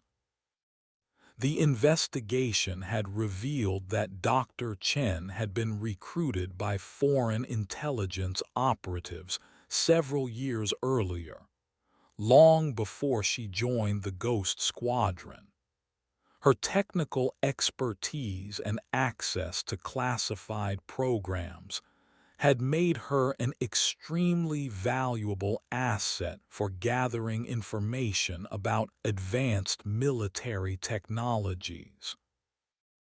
Rebecca's first flight since the sabotage attempt was intentionally routine, designed to rebuild her confidence in the aircraft and its systems. The new security measures included real-time monitoring of all critical systems and encrypted communications that would be much more difficult to jam or intercept. "Ghost 77, this is Control," came the radio transmission. "You are cleared for takeoff. All systems are showing normal, and we have full telemetry monitoring." Rebecca advanced the throttles and felt the familiar surge of power as the X-47 accelerated down the runway. The aircraft responded normally to her control inputs, and all systems were functioning within specified parameters. As she climbed to altitude, Rebecca felt the tension she'd been carrying for weeks finally beginning to ease. The sabotage attempt had been a traumatic experience, but returning to flying duties reminded her why she'd chosen to become a test pilot in the first place. The X-47 performed flawlessly during the test flight, validating the effectiveness of the new security systems and confirming that the sabotage vulnerabilities had been eliminated. Rebecca conducted a series of maneuvers designed to evaluate the aircraft's handling characteristics and verify that all systems were operating properly. "Control, Ghost 77," Rebecca radioed. "All systems are functioning normally. The aircraft is responding well to control inputs, and I'm not detecting any anomalies in performance." "Roger, Ghost 77. Continue with planned test sequence." Rebecca proceeded through the remainder of the test flight, feeling her confidence in the aircraft and its systems returning with each successful maneuver. The X-47 was an exceptional aircraft, and the sabotage attempt had been a deliberate effort to prevent it from reaching its full potential. As she prepared to return to base, Rebecca reflected on how the experience had changed her perspective on both flying and security. The absolute trust that had previously characterized the Ghost Squadron had been replaced by a more cautious approach that recognized the possibility of internal threats. But the core mission remained the same: developing and testing advanced technologies that would maintain American military superiority. The sabotage attempt had been a setback, but it had also demonstrated the importance of the work they were doing. Rebecca landed the X-47 smoothly and taxied to the secure hangar where the post-flight inspection would be conducted. The aircraft had performed perfectly, confirming that the program could continue with confidence in its security measures. As she shut down the engines and completed her post-flight checklist, Rebecca felt that she had successfully overcome the psychological impact of the sabotage attempt. She was ready to resume her role as the Ghost Squadron's lead test pilot. 6 months later, Rebecca stood in the Pentagon briefing room, addressing a gathering of senior military officers and defense officials about the lessons learned from the sabotage incident and the successful continuation of the X-47 program. The briefing was classified at the highest levels, with attendance limited to those with direct involvement in advanced aviation programs. The sabotage attempt against the X-47 program demonstrated both the vulnerabilities and the resilience of our most classified operations, Rebecca began. While the incident resulted in temporary delays and security concerns, it also led to significant improvements in our protective measures. General Hayes, who had been promoted to oversight of all special aviation programs, nodded approvingly as Rebecca continued her presentation. The Ghost Squadron had emerged from the crisis stronger and more secure than before. The technical analysis of the sabotage device revealed sophisticated knowledge of our systems that could only have come from within the program, Rebecca continued. This led to comprehensive reviews of personnel security and the implementation of enhanced monitoring systems. The audience included several officials who had been involved in the investigation and arrest of Dr. Chen, including Agent Martinez and Major Thompson, who had been commended for their roles in resolving the security breach.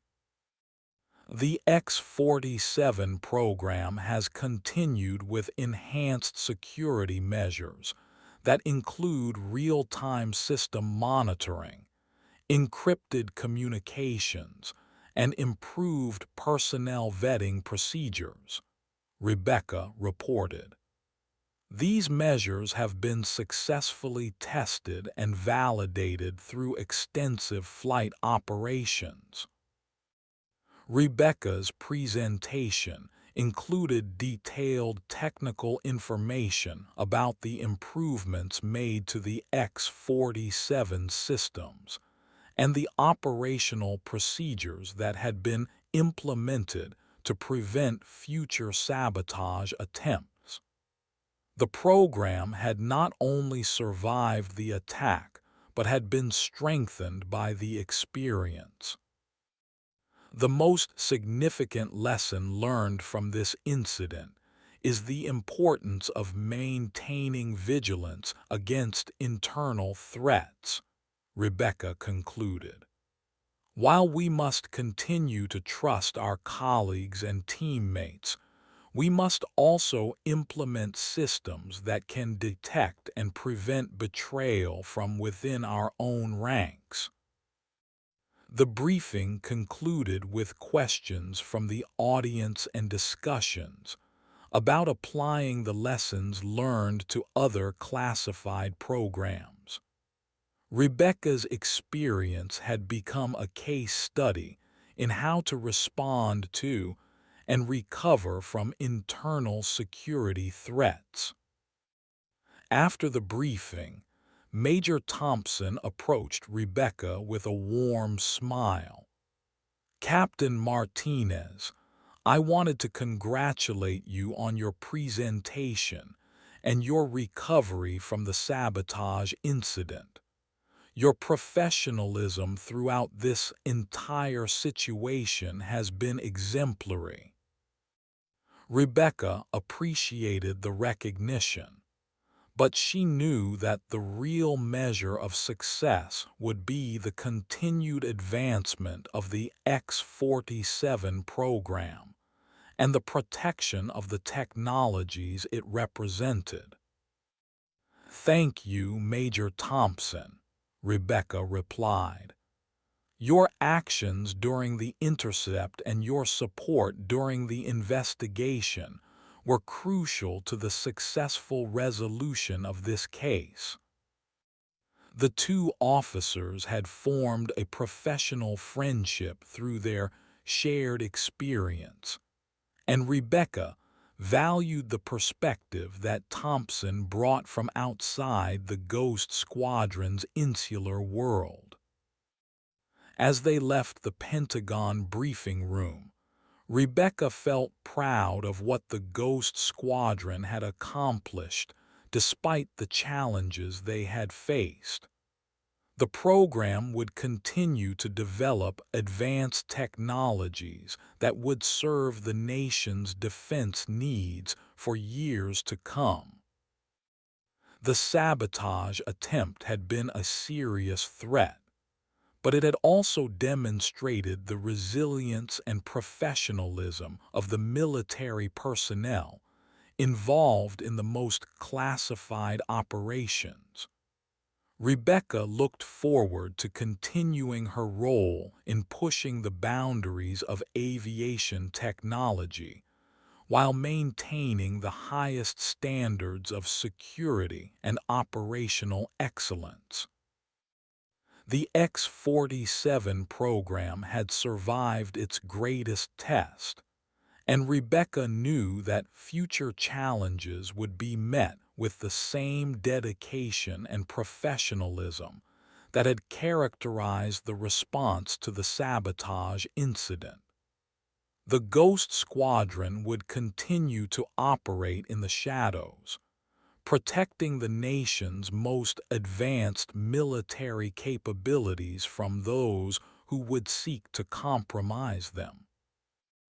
As she walked through the corridors of the Pentagon, Rebecca reflected on how far she had come from that terrifying day when her aircraft had been sabotaged and she had been forced to make an emergency landing. The experience had tested her skills, her courage, and her commitment to her mission, and she had emerged stronger and more capable than before. The future of military aviation would be shaped by the work she and her colleagues were doing in the Ghost Squadron, and Rebecca was proud to be part of that effort. The sabotage incident had been a reminder of the importance of their work and the dangers they faced, but it had also demonstrated that dedication and professionalism could overcome even the most serious threats to national security. 1 year after the sabotage incident, Rebecca received orders that would take her career in an entirely new direction. She was being promoted to major and assigned to lead a new squadron that would be responsible for training pilots from allied nations on advanced aviation technologies. The assignment was both an honor and a recognition of her expertise in handling complex and sensitive operations. The new squadron would be based at a facility in Nevada, where Rebecca would be responsible for developing training programs and operational procedures for international pilots who would eventually fly advanced aircraft similar to the X-47. The work would require diplomatic skills as well as technical expertise, but Rebecca felt ready for the challenge. General Hayes personally delivered the promotion orders during a ceremony at the Ghost Squadron's headquarters.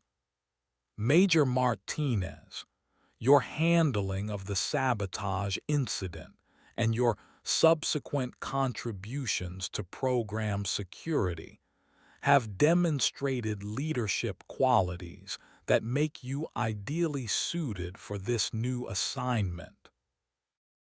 Rebecca felt honored by the promotion and the trust it represented. Leading an international training program would require her to work with pilots from different countries and cultures, each with their own approaches to aviation and security. "Thank you, General Hayes," Rebecca replied. "I look forward to the opportunity to share our expertise with allied nations and to continue advancing the state of military aviation." The ceremony was attended by many of the people who had been involved in the sabotage investigation, including Major Thompson, Agent Martinez, and several of Rebecca's colleagues from the Ghost Squadron. The gathering represented a celebration of how the program had overcome its greatest challenge. After the ceremony, Rebecca spent time with her colleagues, reflecting on the experiences they had shared and the lessons they had learned. The sabotage incident had brought them closer together and had demonstrated the importance of trust and vigilance in their work.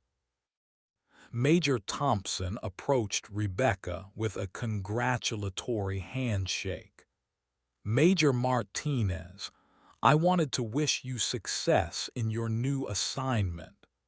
Your leadership during the crisis demonstrated qualities that will serve you well in international operations. Rebecca appreciated the recognition from someone who had witnessed her performance during one of the most challenging periods of her career. "Thank you, Major Thompson. I hope we'll have opportunities to work together again in the future."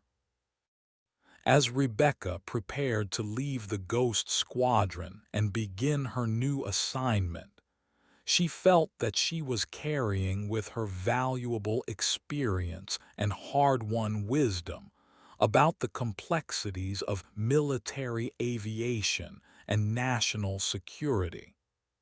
The sabotage incident had been a defining moment in her career, but it had also prepared her for greater responsibilities and challenges.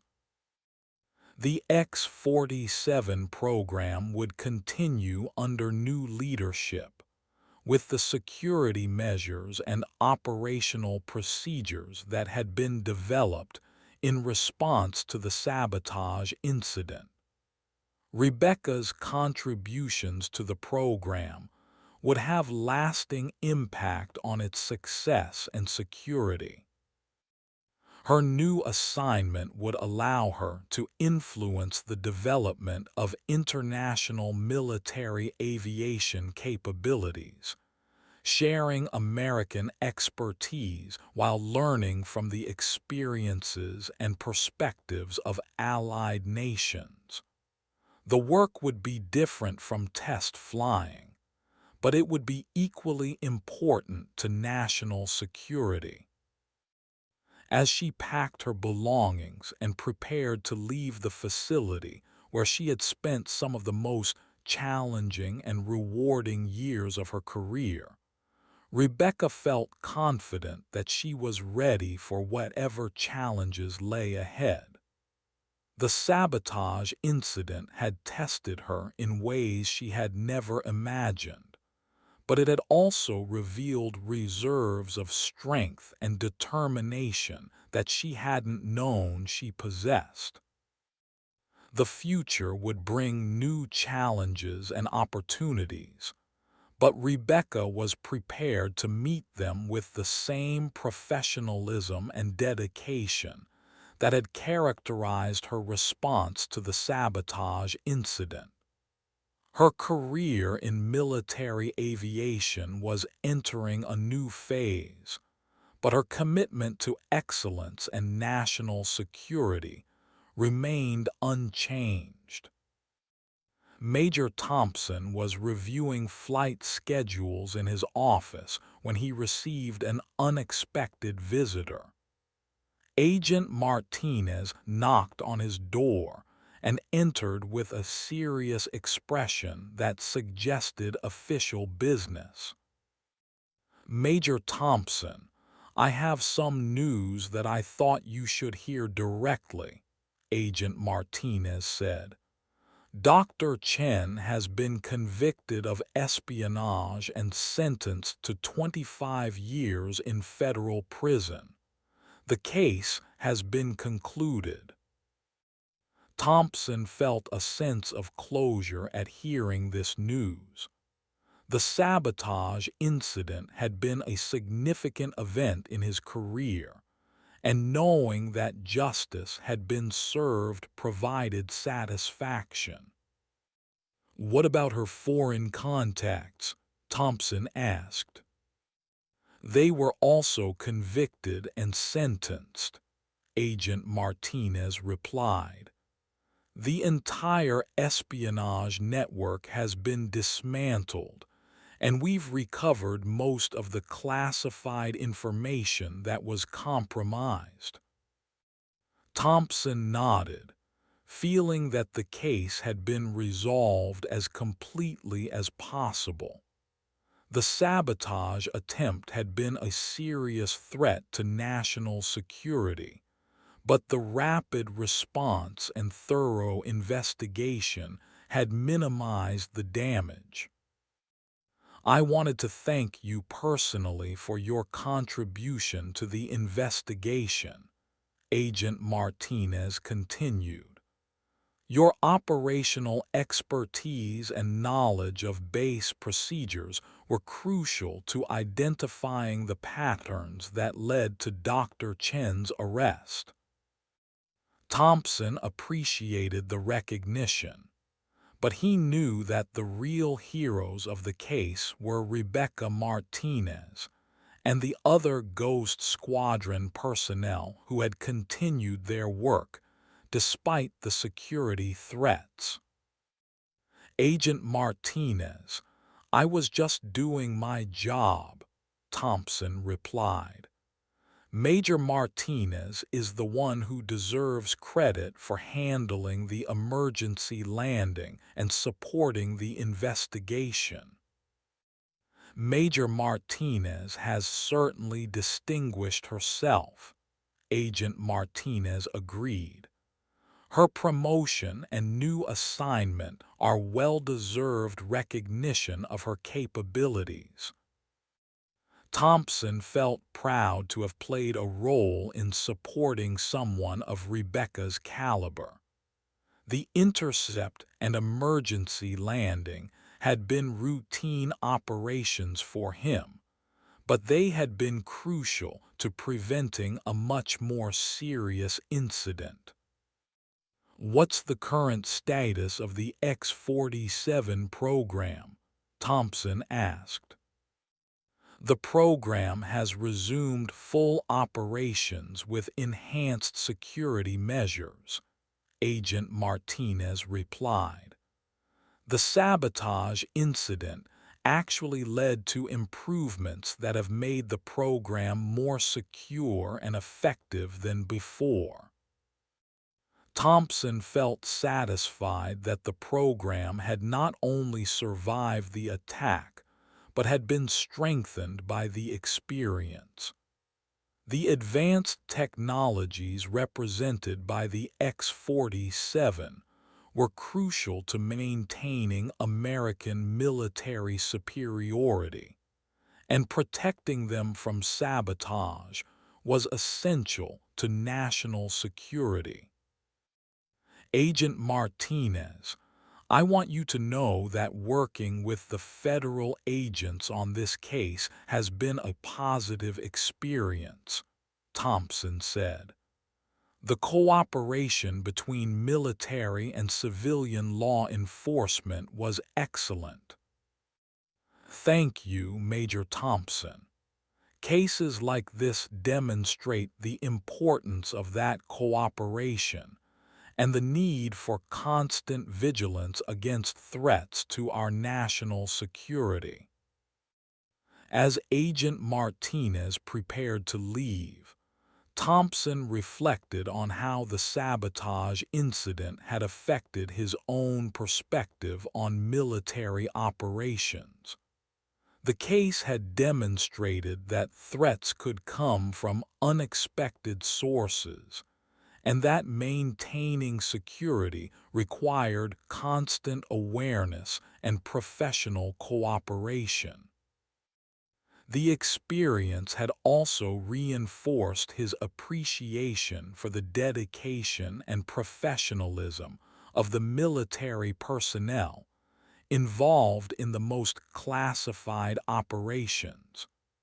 Major Martinez and her colleagues in the Ghost Squadron were performing essential work under difficult and dangerous conditions.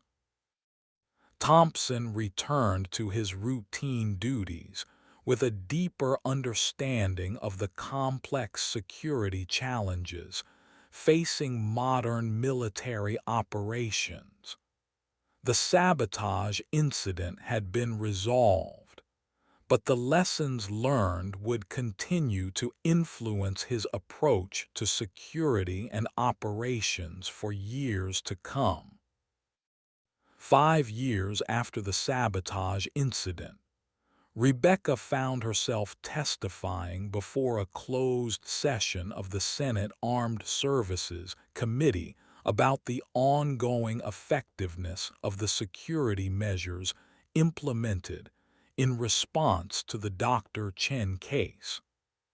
Her testimony was part of a comprehensive review of military aviation security that had been prompted by recent concerns about foreign intelligence activities. Major Martinez, said Senator Patricia Williams, the committee chairwoman, can you describe for the committee how the security measures implemented after the sabotage incident have affected the operational effectiveness of classified aviation programs?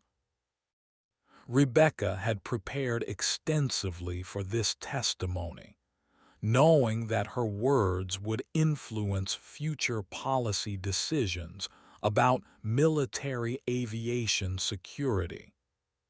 Senator Williams, the enhanced security measures have significantly improved our ability to detect and prevent internal threats without compromising operational effectiveness.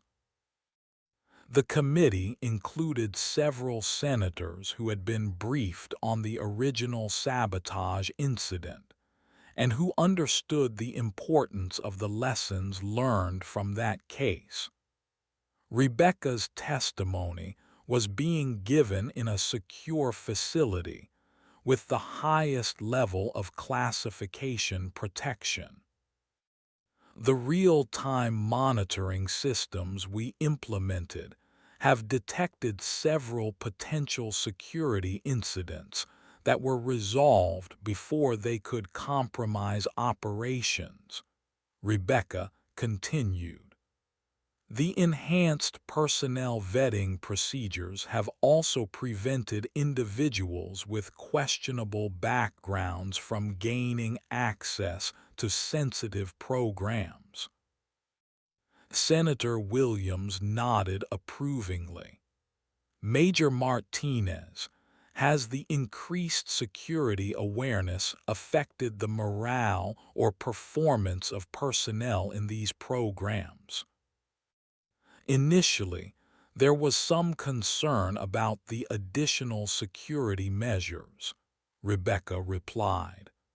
But personnel have adapted well, and most now view the enhanced security as necessary protection for the important work they're doing.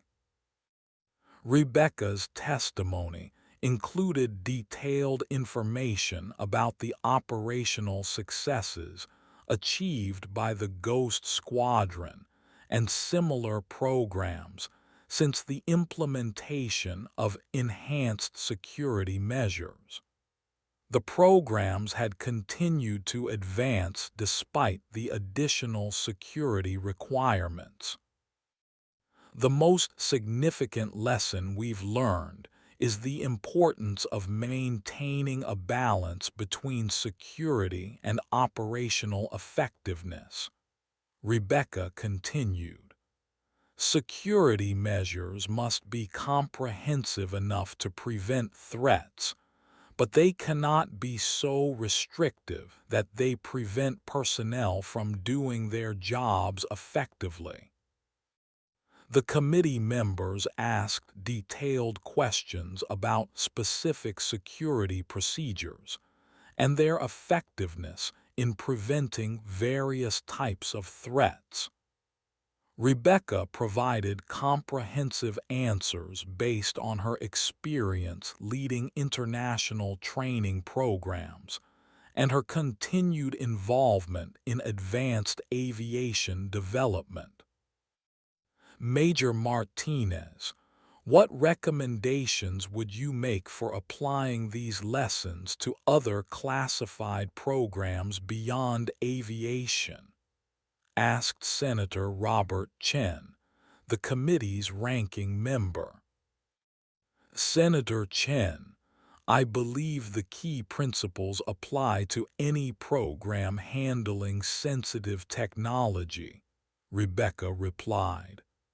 Real-time monitoring, enhanced personnel vetting, and comprehensive security awareness training are essential for protecting classified operations. Rebecca's testimony concluded with a discussion of future challenges and the need for continued vigilance against evolving threats. The committee members expressed appreciation for her expertise and her contribution to improving military security. After the hearing, Rebecca felt satisfied that she had effectively communicated the importance of the lessons learned from the sabotage incident. The enhanced security measures had proven their worth over the years, and her testimony would help ensure their continued implementation. The experience of testifying before the Senate committee was another milestone in Rebecca's career, demonstrating the level of trust and respect she had earned through her professional performance and her handling of the sabotage crisis. As she left the Capitol building, Rebecca reflected on how far she had come since that terrifying day when her aircraft had been sabotaged. The experience had shaped her career and her understanding of the complex challenges facing modern military operations. The sabotage incident had been a defining moment that tested her skills, courage, and commitment to national security. But it had also opened doors to new opportunities and responsibilities that had enriched her career and expanded her influence on military aviation policy. Rebecca's phone buzzed with a text message from Major Thompson, who had been following news of her Senate testimony. "Congratulations on another successful mission," the message read. "Your leadership continues to make a difference." Rebecca smiled as she read the message, appreciating the continued friendship and professional respect that had developed from their shared experience during the emergency landing. Their paths had diverged over the years, but they maintained contact and mutual support. As she walked toward her car, Rebecca thought about the young pilots she was currently training in the international program. Many of them reminded her of herself at earlier stages of her career, eager, dedicated, and perhaps not fully aware of the complex challenges they would face in their service to their countries. The sabotage incident had taught her valuable lessons about trust, vigilance, and resilience that she now passed on to the next generation of military aviators. The experience had been traumatic, but it had also provided wisdom that could help others navigate similar challenges. Rebecca's career was far from over, and she looked forward to continued opportunities to contribute to military aviation and national security. The lessons learned from the sabotage incident would continue to influence her approach to leadership and security for years to come. The X-47 program had evolved significantly since her emergency landing, with new variants and capabilities that built on the foundation she had helped establish. The security measures implemented in response to the sabotage attempt had become standard practice across multiple programs, protecting classified technologies from internal and external threats. As Rebecca drove away from the capital, she felt proud of her contributions to military aviation and national security. The sabotage incident had been a serious challenge, but it had also demonstrated the resilience and professionalism that characterized the best of military service. The future would bring new challenges and opportunities, but Rebecca was confident that the lessons learned from the sabotage incident would continue to serve her well. Her commitment to excellence and national security remained as strong as ever, and she looked forward to whatever missions lay ahead. 10 years after the sabotage incident, Colonel Rebecca Martinez stood at the podium of the Air Force Academy, delivering the commencement address to a graduating class of new officers. Her career had continued to advance, and she was now responsible for overseeing advanced aviation programs across multiple services.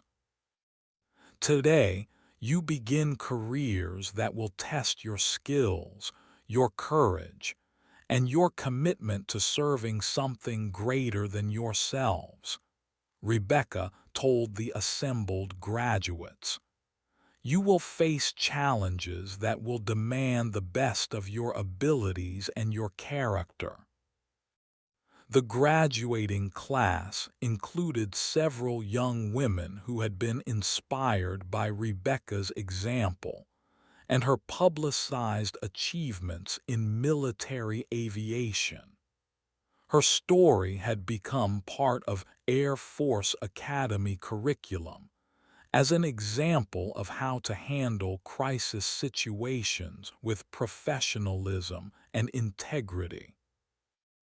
During my own career, I have learned that the greatest challenges often come from unexpected sources, Rebecca continued. The threats we face may not always be external enemies, but sometimes internal weaknesses that require constant vigilance to detect and overcome. Rebecca's address included lessons learned from the sabotage incident, without revealing specific classified details. The general principles of trust, verification, and resilience were applicable to all military operations, regardless of their classification level. You will be entrusted with technologies and capabilities that are essential to our nation's security, Rebecca told the graduates. That trust carries with it enormous responsibility to protect not just the equipment and information, but also the people who depend on your professional competence. The commencement address was attended by senior military officers, government officials, and family members of the graduating cadets. Rebecca's reputation as both a skilled aviator and an effective leader had made her a respected voice in military aviation circles. After the ceremony, Rebecca was approached by several graduating cadets who sought her advice about career choices and specialization options. She enjoyed mentoring young officers and helping them understand the opportunities available in military aviation. Colonel Martinez, said Second Lieutenant Sarah Johnson, one of the top graduates, I'm hoping to become a test pilot someday. What advice would you give someone starting that career path?" Rebecca smiled, remembering her own eagerness as a young officer. "Lieutenant Johnson, test flying requires exceptional technical skills, but it also demands the ability to make sound decisions under pressure. Focus on developing both your flying abilities and your analytical skills."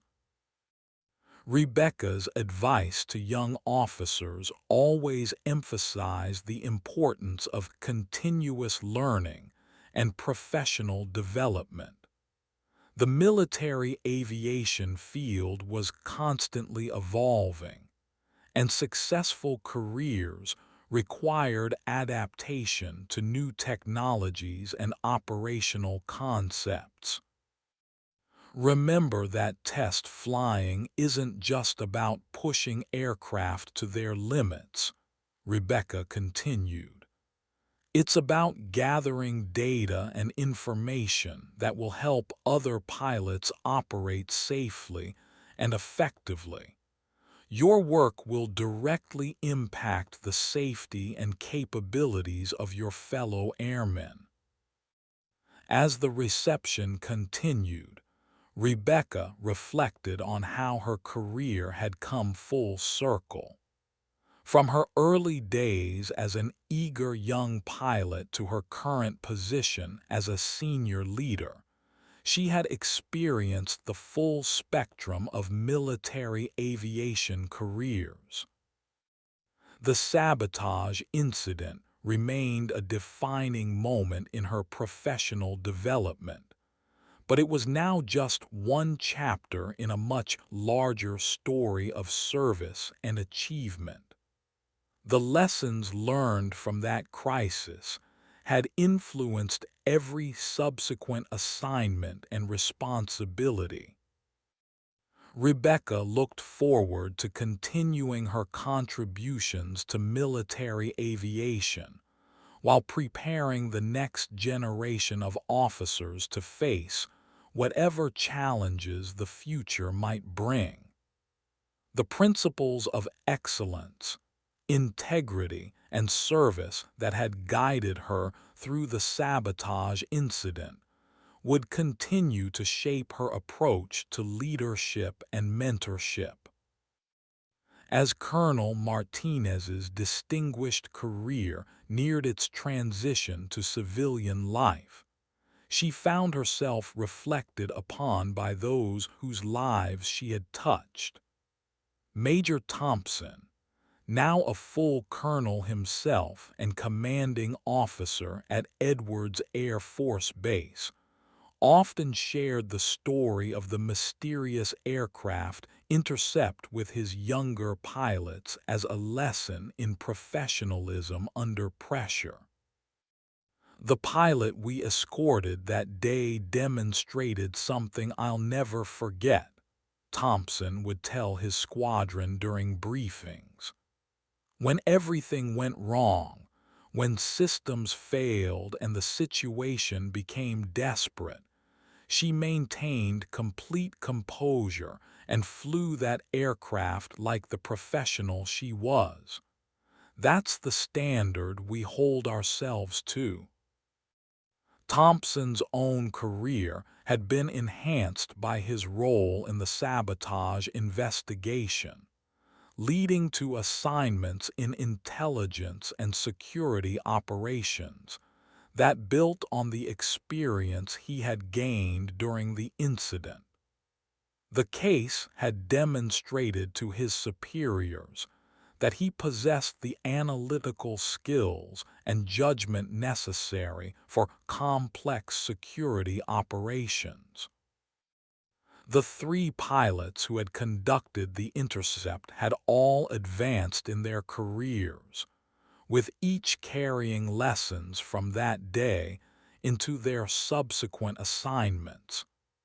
The experience had taught them the importance of maintaining professionalism, even when dealing with unusual or unexplained situations.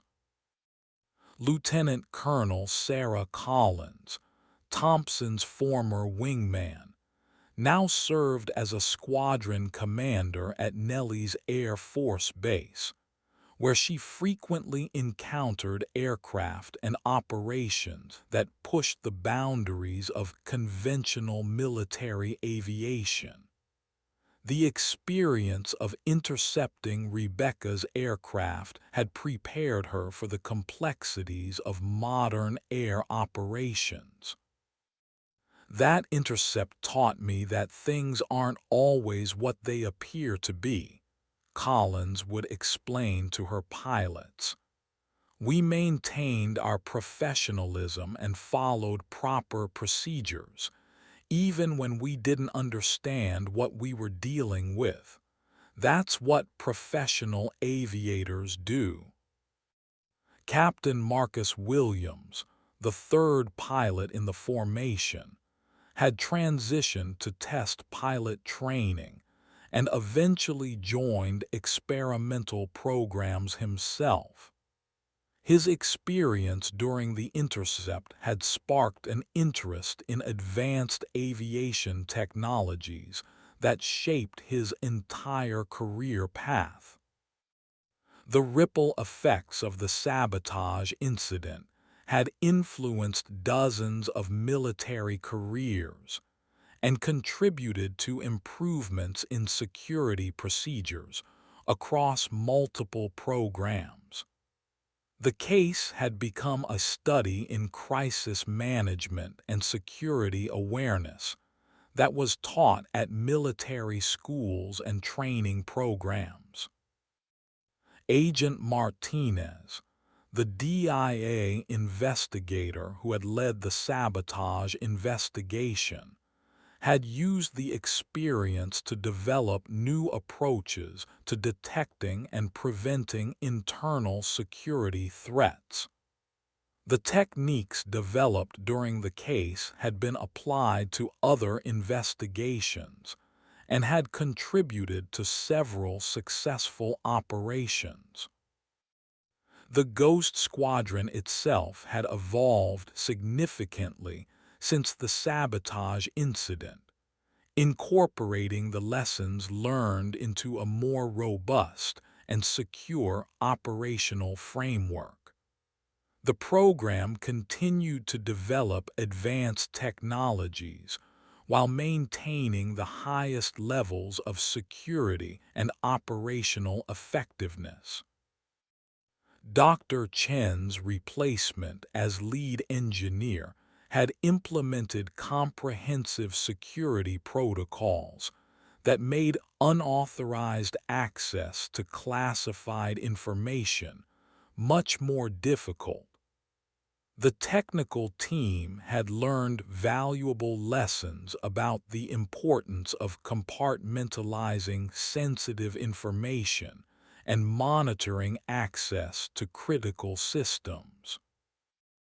The X-47 program had achieved operational status and had been deployed in several classified missions that validated the advanced technologies Rebecca had helped develop and test.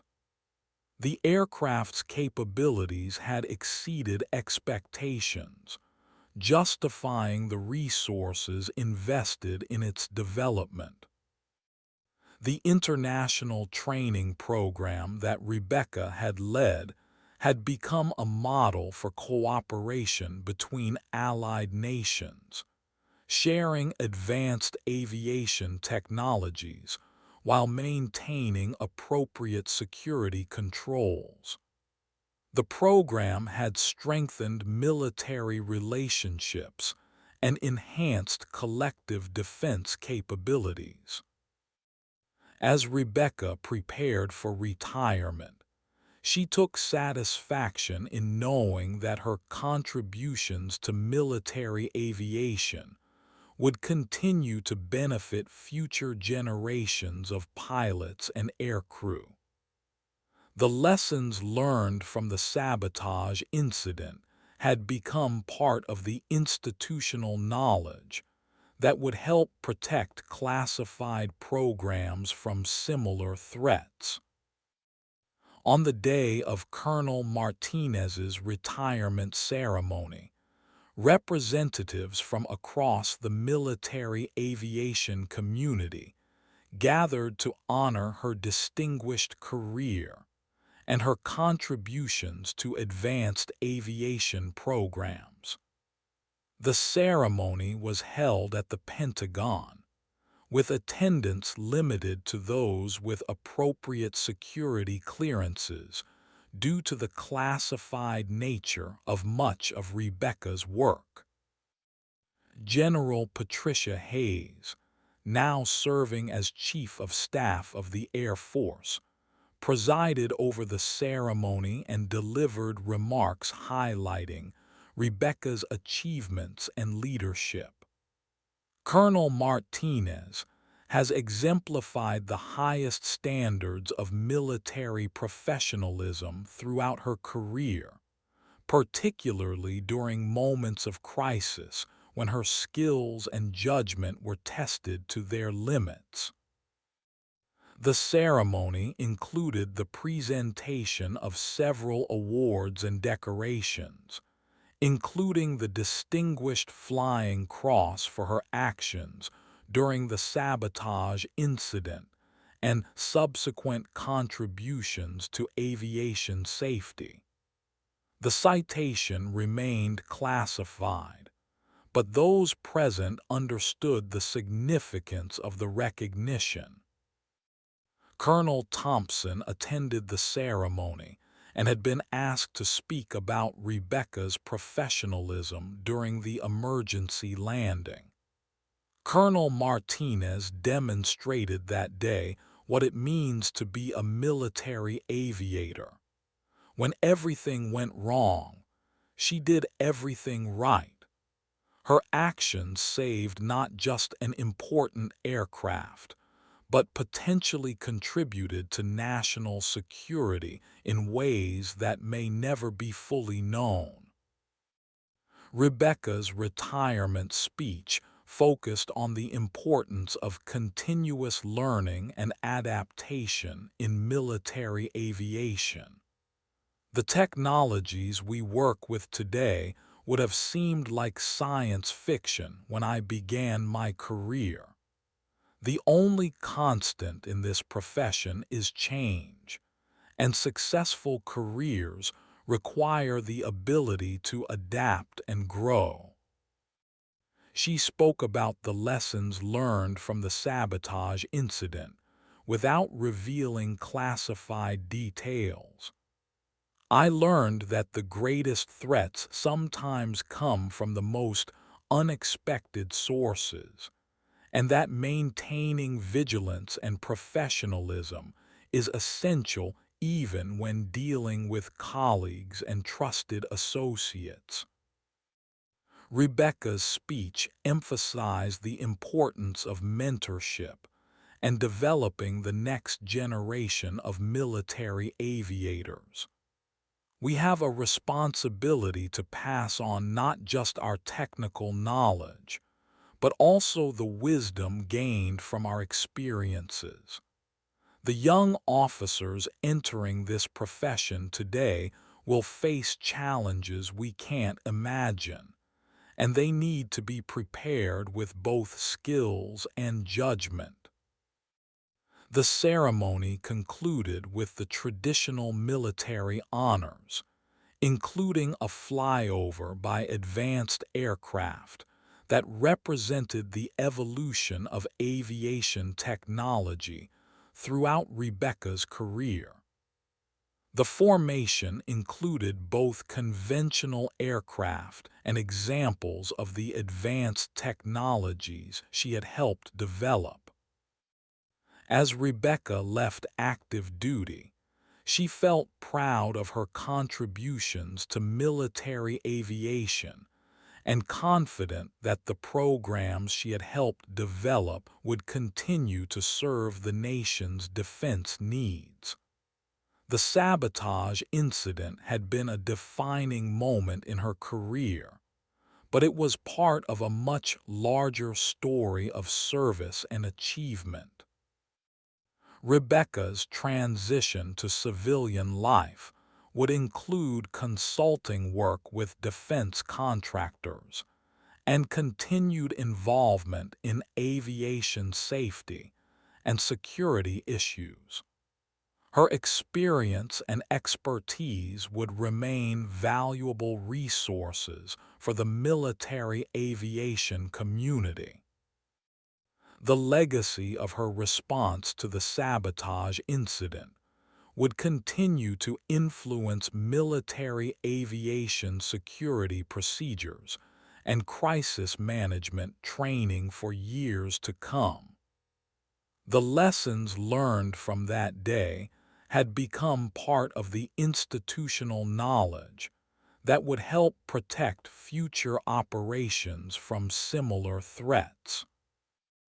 As Rebecca walked away from her final military ceremony, she carried with her the satisfaction of a career well served, and the knowledge that her contributions had made a lasting impact on military aviation and national security. 5 years into her civilian career, Dr. Rebecca Martinez had established herself as one of the nation's leading experts on aviation security and crisis management. Her consulting firm specialized in helping defense contractors and government agencies develop robust security protocols for classified programs. The transformation from military officer to civilian consultant had been challenging but rewarding. Rebecca's unique combination of operational experience, technical knowledge, and crisis management expertise made her services highly sought after by organizations working on sensitive projects.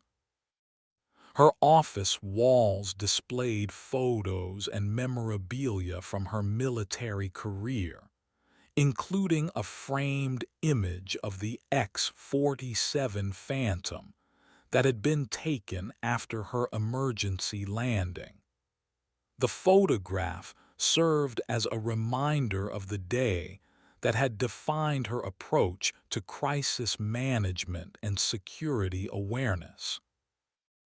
Rebecca's consulting work often involved reviewing security procedures for programs similar to the Ghost Squadron, helping organizations identify potential vulnerabilities and develop countermeasures. Her experience with the sabotage incident provided unique insights into the types of threats that could emerge from within trusted organizations. The most dangerous threats are often the ones we don't see coming, Rebecca would tell her clients during security briefings. Internal threats can be particularly devastating because they come from people who already have access and trust. Detection requires constant vigilance and robust monitoring systems. One of Rebecca's most significant projects involved developing security protocols for a new generation of unmanned aircraft systems. The technology was revolutionary, but it also presented new vulnerabilities that needed to be addressed before operational deployment. Unmanned systems present unique security challenges because they rely heavily on communications and data links, Rebecca explained to the project team. These links can be vulnerable to interference or hacking, and we need to build in redundancies and protection measures. The project team included several engineers who had worked on the original X-47 program, and they respected Rebecca's expertise and experience. Her reputation in the military aviation community had followed her into civilian consulting, opening doors and creating opportunities. Rebecca's work also included teaching crisis management and security awareness at various military and civilian institutions.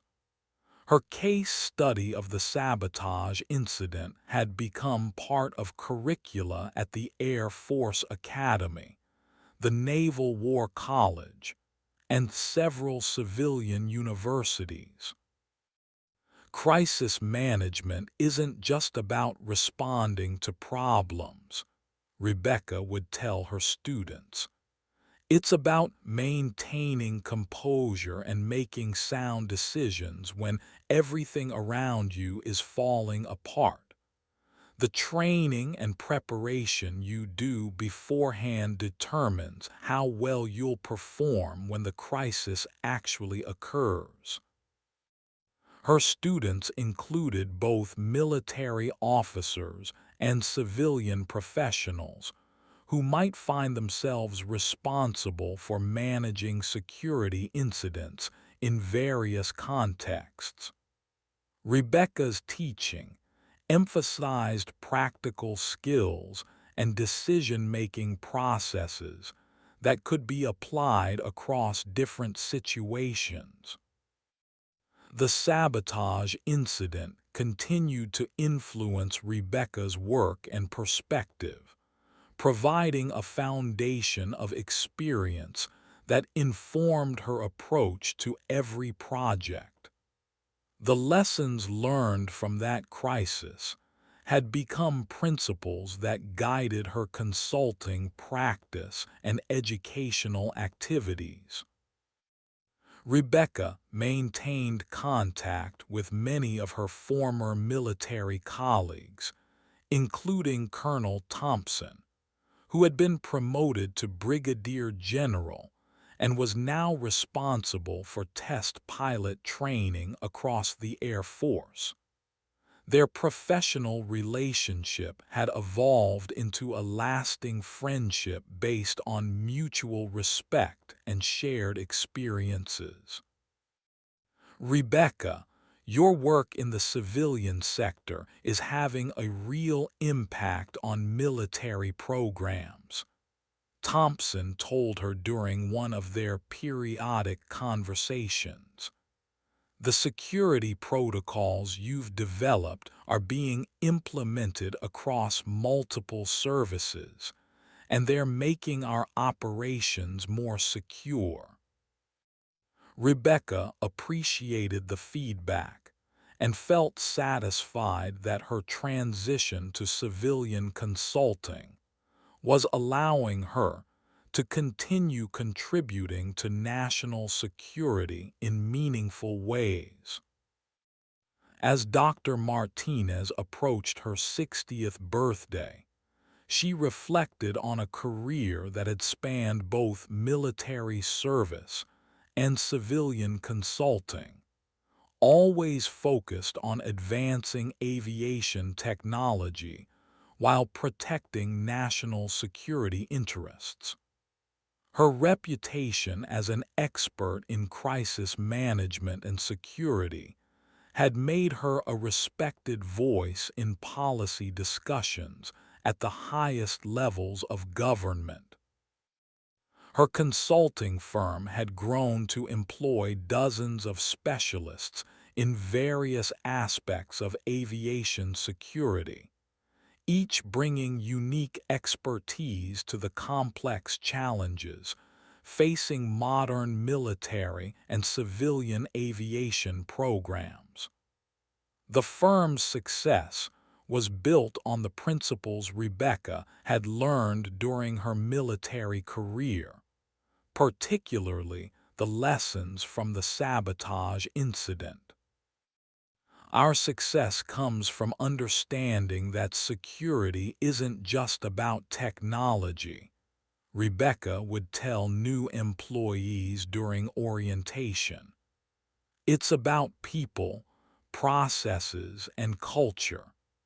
Technical solutions are important, but they're only effective when they're implemented by people who understand their importance and are committed to following proper procedures. Rebecca's firm had been contracted to review security procedures for the next generation of military aircraft, including advanced fighters and bombers that incorporated technologies far beyond what had been available during her active duty career. The work required her to stay current with rapidly evolving technologies while applying timeless principles of security and risk management. One of her most challenging projects involved investigating another potential sabotage incident at a different military installation. The case had similarities to her own experience, and her expertise was crucial in identifying the security breach and developing countermeasures. Pattern recognition is crucial in security work, Rebecca explained to the investigation team. Many threats follow similar patterns, and experience with previous incidents can help identify current problems more quickly. The investigation revealed that industrial espionage was a continuing threat to military aviation programs, with foreign intelligence services constantly seeking new ways to access classified technologies. Rebecca's experience and methodology proved invaluable in developing enhanced protection measures. Rebecca's work had also expanded into civilian aviation security, where her military experience provided insights into protecting critical infrastructure and sensitive technologies. The principles of security and crisis management that she had learned in military service were equally applicable to civilian operations. Security threats don't recognize boundaries between military and civilian operations. Rebecca would explain to mixed audiences of government and industry representatives. The techniques and technologies used to threaten military programs can also be applied to civilian targets. Her consulting firm had become a bridge between military and civilian aviation communities, sharing security expertise and best practices across different sectors. The firm's reputation for integrity and effectiveness had made it a trusted partner for government agencies and private companies alike. Rebecca's personal life had also evolved during her consulting career. She had married a fellow aviation professional and had become a mentor to numerous young engineers and pilots who sought her guidance on career development and professional challenges. The most rewarding aspect of my career has been watching young professionals develop their skills and advance in their careers, Rebecca would often say. Passing on knowledge and experience to the next generation is one of the most important responsibilities we have. As she looked toward the future, Rebecca saw continuing challenges and opportunities in aviation security. Emerging technologies like artificial intelligence and quantum computing presented both new capabilities and new vulnerabilities that would require innovative approaches to protection and security. The fundamentals of security remain constant, Rebecca observed, but the applications and implementations must evolve with changing technology. The principles I learned during the sabotage incident are still relevant, but they must be applied in new ways to address new threats. Rebecca's legacy in aviation security was already well established, but she looked forward to continuing her contributions for many years to come. The lessons learned from one terrifying day when her aircraft was sabotaged had become the foundation for a lifetime of service to aviation safety and national security. The story that had begun with jets closing in on her disabled aircraft had evolved into a career devoted to ensuring that future aviators would never face the same threats she had encountered. Her work would continue to protect the technologies and people who defended the nation from those who would do it harm.